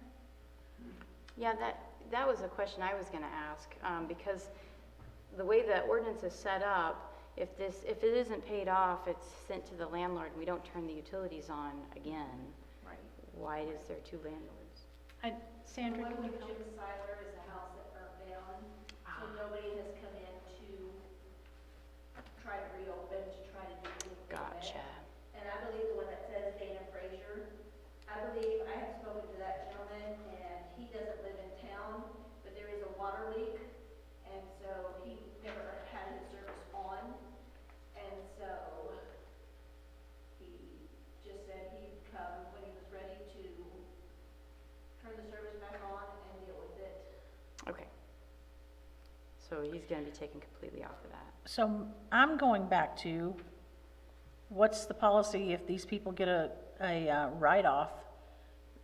They cannot get service again until they pay that amount.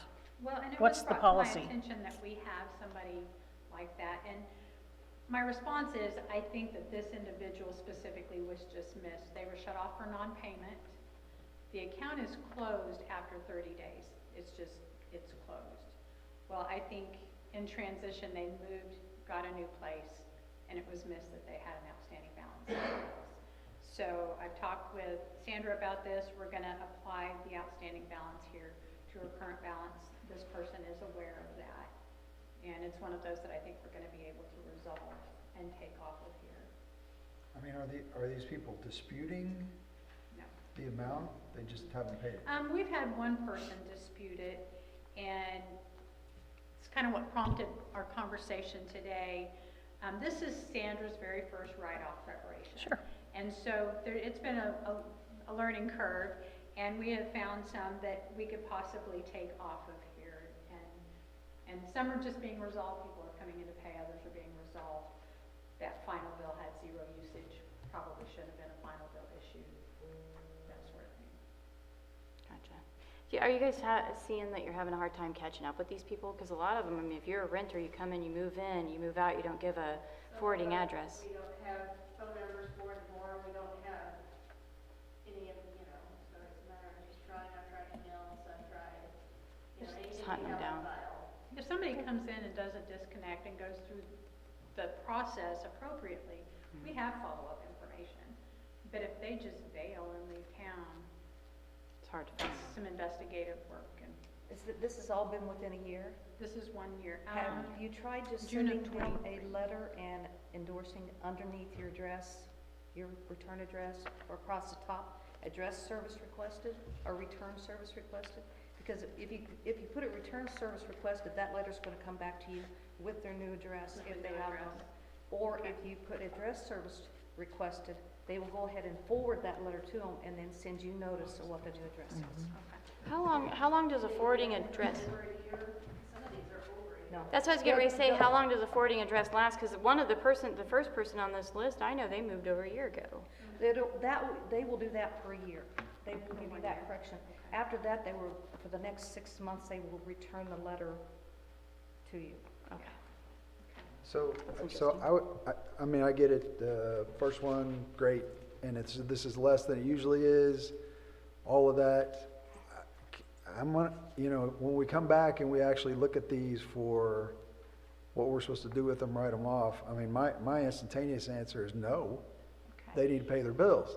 But if you put another column out there and she just puts a little note in there, couldn't be contacted, moved a year ago, or whatever, so that we can delineate the ones who are just not paying from the ones who there might be some kind of, can't be reached or whatever, it's fine. But if they're just people in town that aren't paying their bills, shut them off. Well, they are shut off.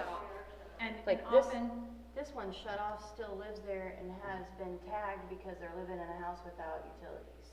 Okay, so all these have been shut down. yeah.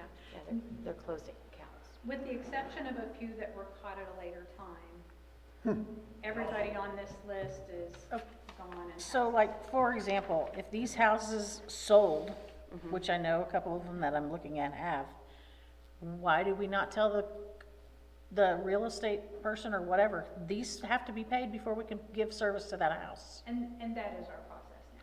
Well, there's they now as come- in when. Yeah. So, help me here, Sandra. Now we don't convey anything to somebody else until we have a zero balance. But there are times when it just doesn't work out. Well, because, I mean, and when, we've got some new houses that have been built, and they came in and were told that they had to do Right. X, Y, Z, and there'd never been a house there years ago. And there's just not a simple process, and I think we need to clean that up for residents coming in and getting a runaround, because I came in here with someone trying to get some stuff turned on, and it was not a simple process, and it should have been. Are you talking about new builds or, okay, so new builds, I think, Dustin, is your group working on that? The new builds with the codes? Yeah, for codes, for building. Sometimes new Right, builds, but the new builds has a, we don't have a walk sequence on, so I have to get with the boys, so they can give me what the walk sequence is gonna be, you know, there's a meter there, so sometimes there is things that cause a delay. We have to establish an address with 911 addressing, and, I mean, it's not an easy process, not through our office anyway. I thought you guys were creating a building application so that when they It come is, into build. but they're not gonna have the exact date once everything was installed on there. It should simplify it, though, if they do come in for the application, they're gonna have to have a 911 address to fill that application out.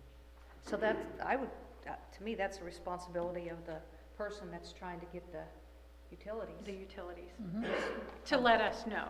I mean, Yes, and- they should know what their address is before they come in and try Well, and fill it out. we actually establish the address, and we do that, we coordinate with 911 addressing to confirm that it is an appropriate address, but that address originates here.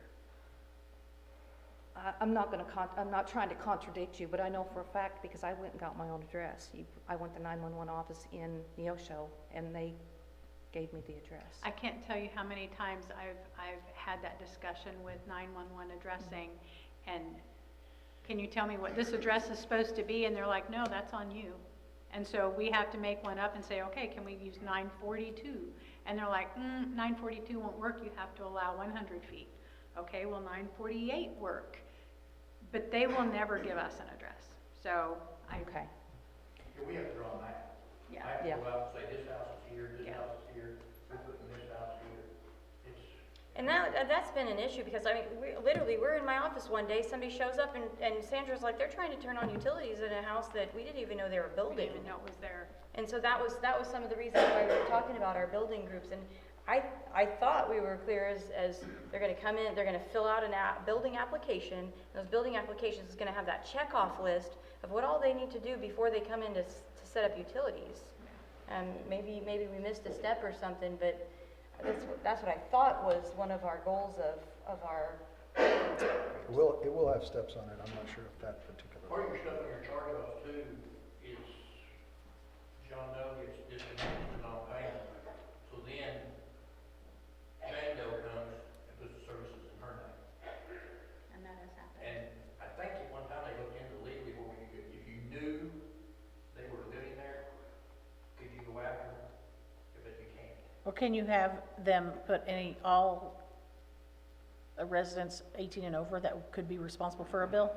Currently, if you are married or have a significant other living there, we require that all adults in the house are on the application, and we get copies of driver's licenses, and so. That doesn't mean people are always honest, though. Correct. Okay, I'm gonna make a motion, we table this to March 27th meeting. Karina's made the motion to table the write-offs until March, did you say March 27th? Yeah. March 27th? Second. Bobby has seconded that. All those in favor? 3-0. Floodplain management. Okay, so I was asked last August about the drainage ditches all through Cherry and in that area. Jim and I have kind of gone back and forth as to like whose job is it to maintain these ditches to make sure that these houses are not flooding when the spring water comes up. We have a lot of houses right off of Pennsylvania that just was flattened because of EPA coming in, cleaning it all up. So there's gonna be a lot of runoff coming through there. EPA has designed their drain to where it goes into our drain and across. So, I just want the council to be aware that we have had discussions. You said you talked to Austin again? What was Austin's statements? He believes that the two retention ponds that they have built behind the Head Start and then overall between Cherry and Grove will handle it. So he believes that the two retention ponds off of Cherry and Grove Yeah, are, there's one there. I know where they're at, are gonna Really built around Cherry and Grove, aren't they? catch that water. Okay. I still am slightly concerned that this water is gonna come off of those, and because those ditches are so full of grown up stuff. And then when you go over to Deno's house, it's actually, there's not even a ditch there, it's just flat. And I know his area even floods there. That's before they've skinned all this land, and this runoff's gonna happen. The reason that's like it is the previous owner, when they come in and done lead reclamation on their property, requested it to be like that way. Flattened. Uh, Flattened? Yeah. I just have, like, if you do if you look at the aerial, you can see where the water actually flows naturally through that, all the way over, across, under Main Street to the community barn. Wolf Creek. Okay, so where Wolf Creek runs through there, I still have a concern that, so I just want the council to know that there is concern there that could be an issue in the future. So, And then, my concern with it is it's private property. That's, I mean, I feel like you're stepping in, then to say, okay, Doreen's got a little bit of a ditch on her yard, but we haven't got to bring anything in. Where will it stop? Because it is private property.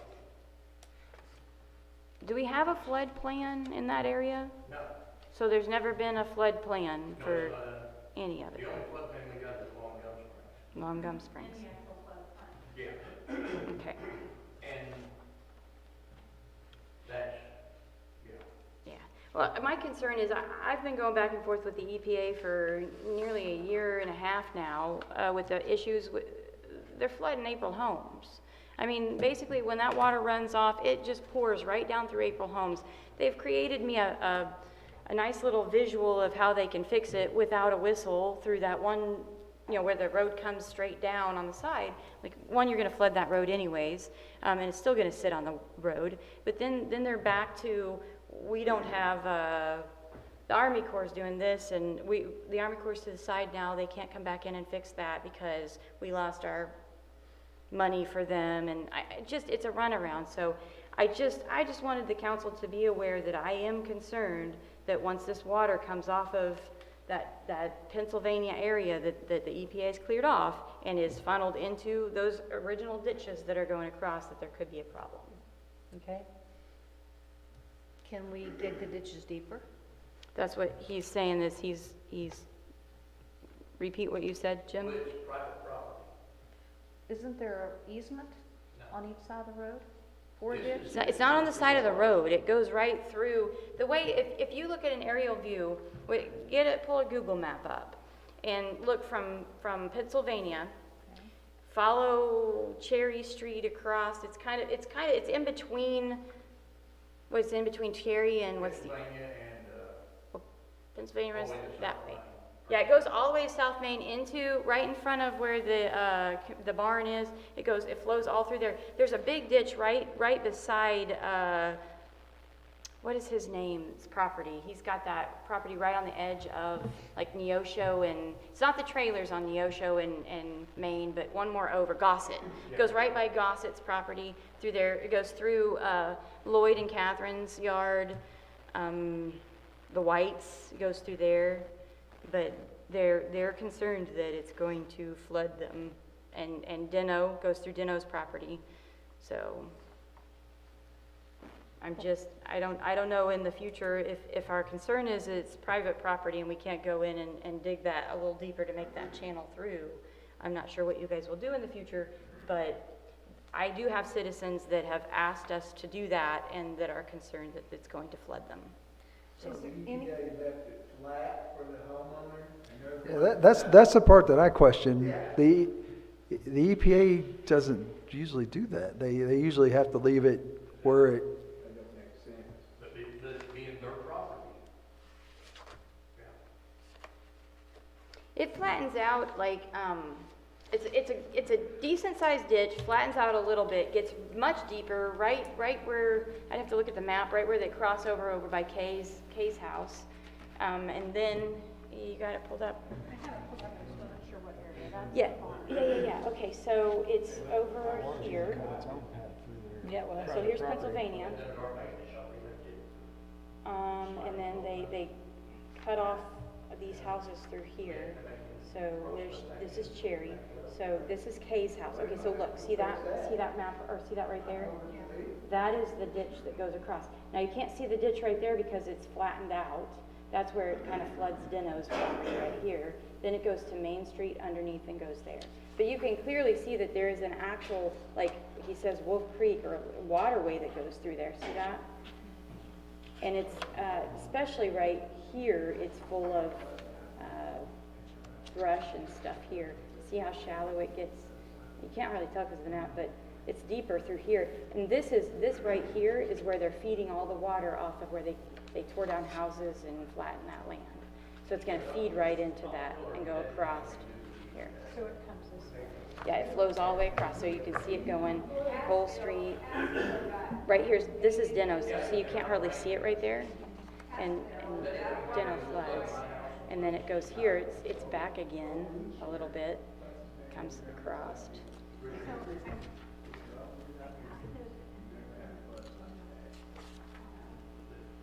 My question was, there was no red seal.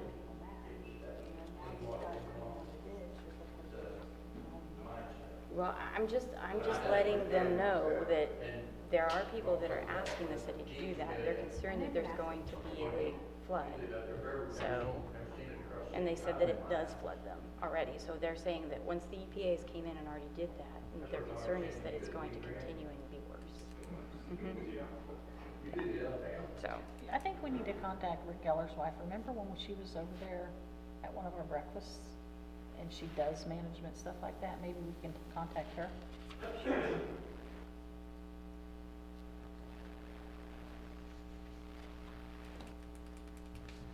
okay. She might have somebody that we could talk to. I mean, she told us she'd come over here and talk to us about that anyway, so it wouldn't hurt to get her. Yes, yeah. Okay. I just wanted to make sure that the council is aware that there is a citizen that is concerned about this area. Okay. Moving on, number 6, general code update. Lana. This is a yearly update that ECO does. It brings all of the Missouri state statutes up to code in our city code. This does not include our ordinances. This is the statutory update. So we sent our ordinances in prior to 23rd. The council knows that this $695 bill is just the statutory updates. So the additional information about it.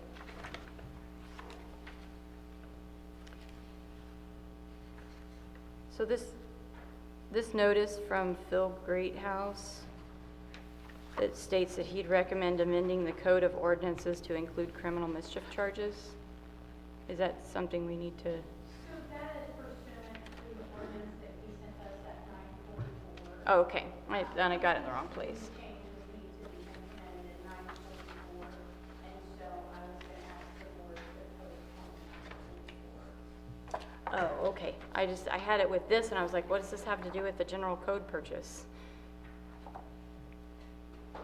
So are you looking for a vote on the price or is this just an FYI? For them to go ahead and make those statutory updates. Okay. I make a motion that we make that payment to get these codes updated. Second.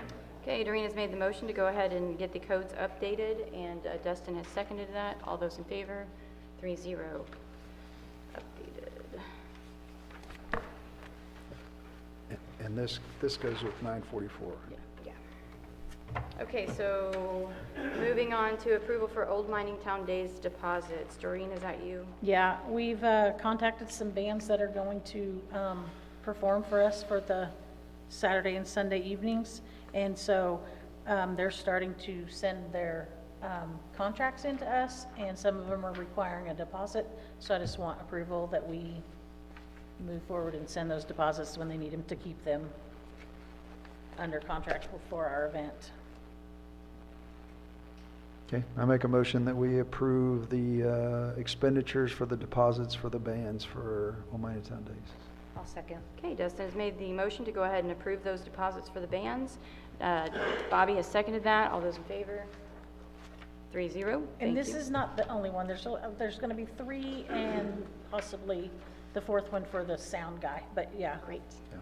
so We're are we excited. just approving that I said bands. blanket? Perfect. Bands. That's what I wanted you to say out loud. too. Number 8, we had some issues with February meetings. Dustin will be out of town for both meetings in February. He requested that we move them to the opposites. If we move them to the opposites, I will be out of town. I've set a visit to Florida on the opposite days because I was anticipating the meetings. So basically, I think what our ask is, would the council be interested in moving the first meeting to February 7th? Friday night? No, 6th then? I don't have my calendar pulled up. Okay, the 6th is the first Thursday. February 6th, okay, yeah. Would you guys be willing to do that? I don't have a problem with February that. 7th. Instead of the, Do you like the 6th and the 20th? Would that work? The 20th was the original one, so yes, can we, Dustin, are That's you? The That's the one original you was the couldn't change, 13th and the 27th. Yeah, Oh, no, okay, so, I'm sorry. No, the 20th is the one where I'm gone. you're going on the Mhm. 20th, okay. Yeah. So the 6th and the 27th, Is when we'll have meetings in February. are you guys okay with that?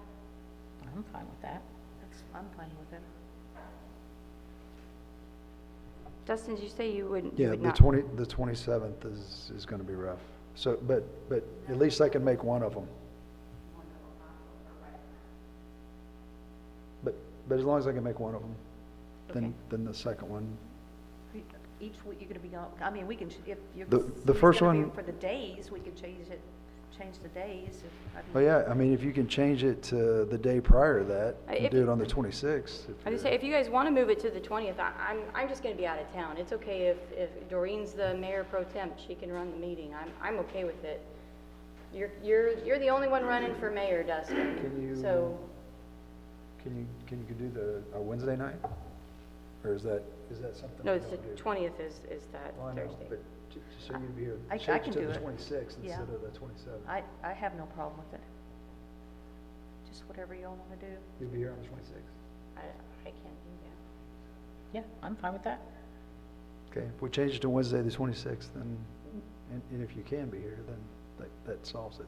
Can we Everybody have can be here. employees here to 26th? Would that work for y'all? Yeah. Yeah. So we're going to change it up. Okay, so I would entertain a motion for that. I'll make a motion, we adjust the February meetings to February the 6th and February 26th. Okay, I'll second. Doreen has made the motion to go ahead and move the February meetings to the 6th and the 26th. Bobby has seconded that. All those in favor? 3-0. Okay. Number 9, I believe Lana already requested that we table that, if you guys are okay with it. I make a motion, we table the ordinance 944. Second? Do you have a specific date, Lana? Do you have a specific date you're wanting that tabled to? to February 26th. Okay, Doreen has made the motion to go ahead and table ordinance 944 to the February 26th meeting. I believe Dustin seconded that? Yes. Okay, Dustin seconded that. All those in favor? 3-0. Moving that. Okay, this is the interesting part. Number 10, ordinance 945, it's a 2% sewer increase. We have ordinances that state every year, in January, I believe it is, we increase our rates by 2%. The sewer rate, since we are not finished with our project right now, we don't know where we're sitting as far as the MHI or the actual price. So I would request that the council maybe table this until that sewer project is finished so that we can see where we really need that rate to be. And what's the completion date? Once goes back to that, it's 580 days, I believe, or 570 days, but it started in October. Now, this is what we were discussing earlier, right? So Yeah. actually, Jerry, did I get the name right? Gene, sorry. Gene told me before the meeting that he could have a ballpark figure for us in 1 to 2 weeks with the information that Lana has provided him. So we may be able to just table this until the next meeting and then decide what we need to up it. So I make a motion, we table it to the February 26th meeting. Doreen has made the motion to table ordinance number 945 to the February 26th meeting. I'll second. Bobby has seconded that. All those in favor? 3-0. So 10 is tabled. Next one, ordinance 946, 2% water rate increase. We have been increasing it, the water, to save it to a different account for our water upgrades. Now that our funding has gone through, we've been approved actually for funding. Keeping that separate is not necessary at this moment. That's my understanding, correct? So, since there is already an increase on there, would the council be interested in not accepting this 2% water rate increase and then moving that, taking that line item off and just putting it into the base rate of the water? Does that make sense? That increase would just be reflected as your water bill instead of on a bill like saying water upgrade fee. So we've been saving the water upgrade fee so that we can pay the engineers to keep working while we didn't have funding. Now we are approved for funding, therefore funding is paying for that. So if we move it to the base rate, we can continue to pay that out of that. And it's a 2% annual usually increase to the base rate? Usually, yes. Usually, yes. I believe it failed last year. Oh, yes, I'm sorry, I have those beside me. It's failed, yes. So we didn't raise them last year, but that's when the board established that $5 every 3 months. 6. So where we are right now, I think if we roll that water upgrade fee into the actual rate as opposed to calling it something differently, we're going to really need to be at that 2% of the MHI. Is that your understanding?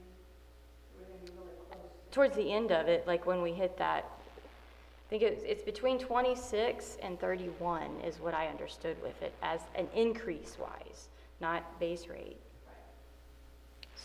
So we don't have enough yet. No, we're at 15. Right, but as opposed to the 2% increase. Yeah, instead of doing a 2% increase on top of the 5, if we just don't, I mean, basically, question number 1 is, do we want to do the 2% increase? Are we doing this in conjunction with the $5 increase? Yeah, we already, the $5 is already set right now. Okay. So this would be your yearly increase. But we're just talking about changing the name. So it's a 2% increase no matter what? I mean, unless we deny it. But I mean, the 2% increase is just you're changing it from the, you're putting it into the base rate. It'd be like 4%, because it'd be the 5 plus the 2%. Well, it was gonna be that anyway. Don't you deny the 2%, it would just be the 5? You can deny the 2%. You can say we don't want to increase it that 2% right now. So there's two questions here. Question number one is, do you want to go ahead and increase it 2% per the ordinance? If not, the ordinance will fail again this year. The second question is, do we want to continue to keep those line items separate since we already have funding now, or do we want to move it into our base rate? That's question number two. I put two questions in one there. So do you guys feel that it is necessary to raise it the 2% this year? Well, because me and you had a long talk about this, right? And our base rates are actually quite low compared to, Yes, they are. I mean, really low. Like we pay 1 cent per gallon, basically, which is extremely low. And we need money for the upcoming project, so. And any future Right. repairs. And the 2% actually helps us maintain the system. It doesn't have anything to do To the with project. Right, so they're two totally separate things. Mhm.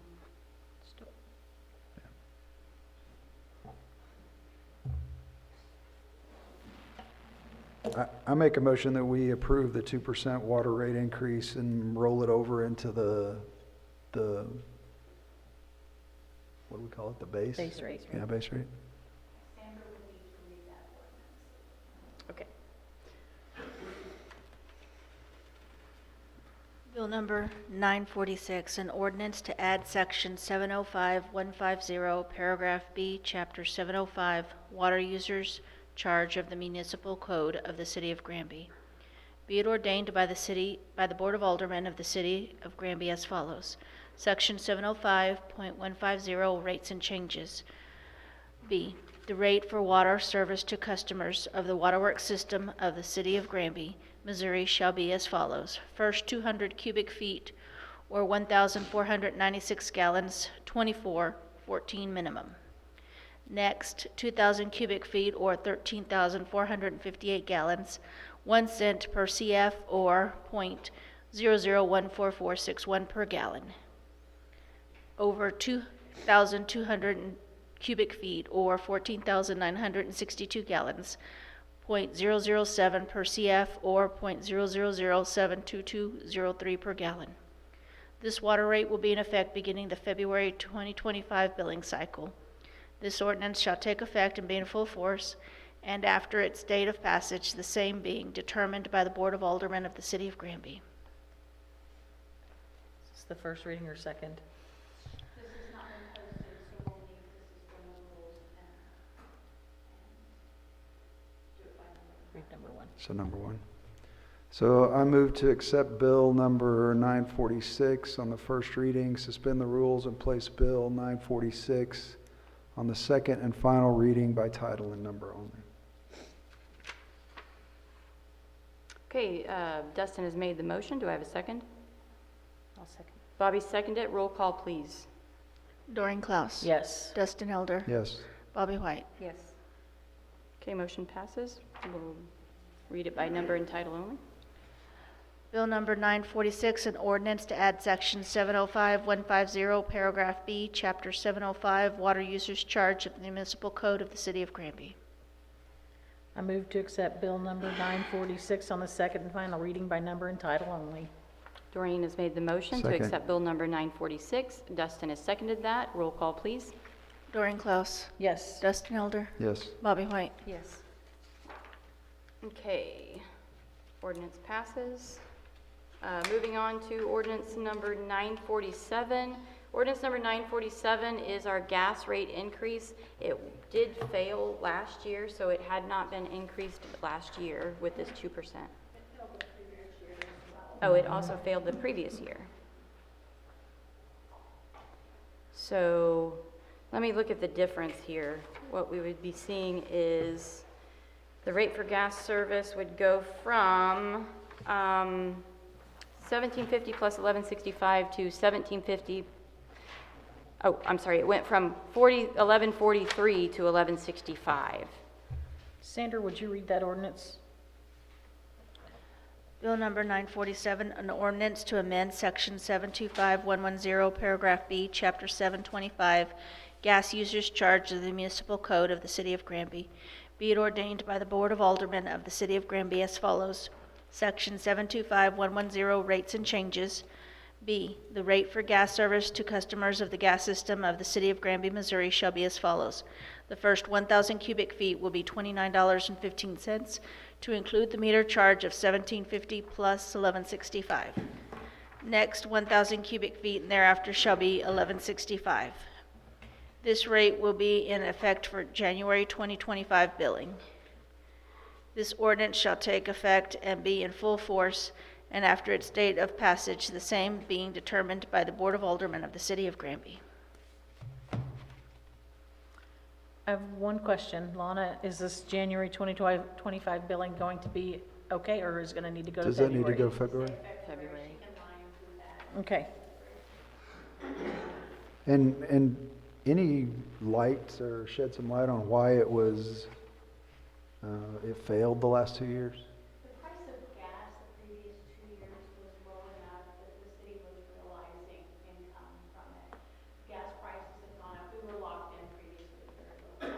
He was not able to lock it in at that same price in that month, April. So our rates are going to increase, or the cost to us is going to. Okay, so our prices are going up, so, all right.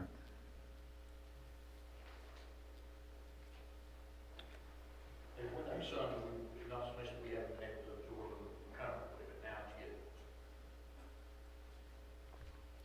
So I would entertain a motion. Is this first reading? They haven't been posted for 10 days. Okay, I move to accept Bill number 947 on the first reading, suspend the rules, and place Bill 947 on the second and final reading by title and number only. Okay, Dustin has moved to approve Bill number 947. Do I have a second? I'll second. Bobby has seconded that. Roll call, please. Doreen Klaus? Yes. Dustin Elder? Yes. Bobby White? Yes. The motion passes. Bill number 947, an ordinance to amend section 725110, paragraph B, chapter 725, gas usage charge of the municipal code of the City of Granby. I move to accept bill number 947 on the second and final reading by number and title only. Okay, Doreen has made a motion to accept Bill number 947. A second? Dustin has seconded that. Roll call, please. Doreen Klaus? Yes. Dustin Elder? Yes. Bobby White? Yes. Motion passes. I do want to go ahead and ask, is there anybody on that list for public speaking before we move into closed session?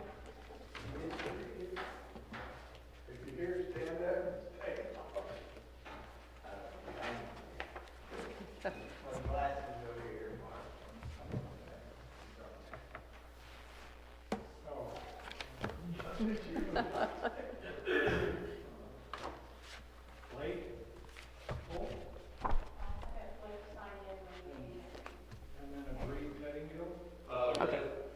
Yeah, Breeze, yeah, okay. So no other citizens signed up. All right, I would entertain a motion to move into closed session. I make a motion that we move to closed session. Oh, I gotta say all that stuff, don't I? Dustin's made a motion to move into closed session. Do I have a second? In accordance with? In accordance with RSMO 610.021, legal matters and personal matters. I'll second. Okay, Doreen has seconded that. Roll call, please. Doreen Klaus? Yes. Dustin Elder? Yes. Bobby White? Yes. Okay, we're moving into closed session at 8:29. I'm so excited. Do I need any of this shit back there? Do we need any of this? No, you don't need it. I'll take this.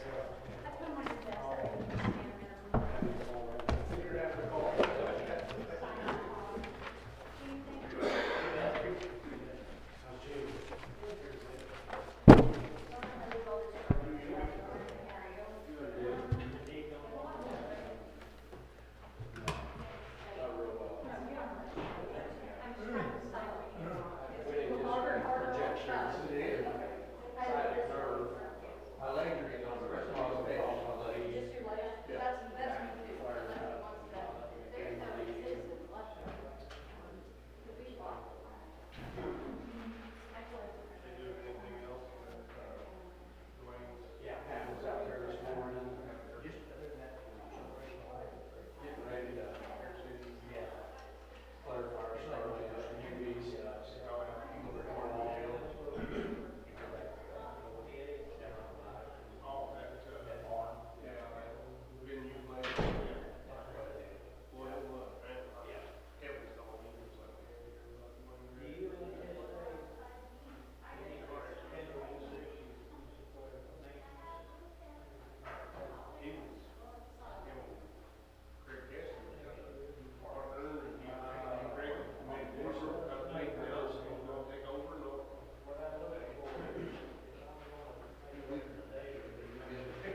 You know, they say that happens when you get old. Yeah, I set myself up for that.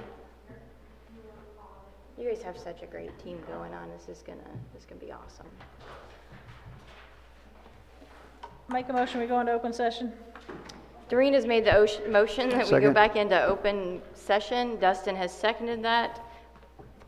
Roll call, Lana. Yep. Yes. Yes. Okay, we're back in open session at 10:11. We were in closed session. We discussed personnel matters and legal matters. No votes were taken during closed session. I would entertain a motion to dismiss. Make a motion to dismiss. Second. Okay, Doreen has made the motion to dismiss. Both Bobby Oh, wait, and we for- Dustin we forgot seconded Chief that. All Williams those in wanted to favor? address the board. 3-0. We are dismissing at 10:12. It's a new record.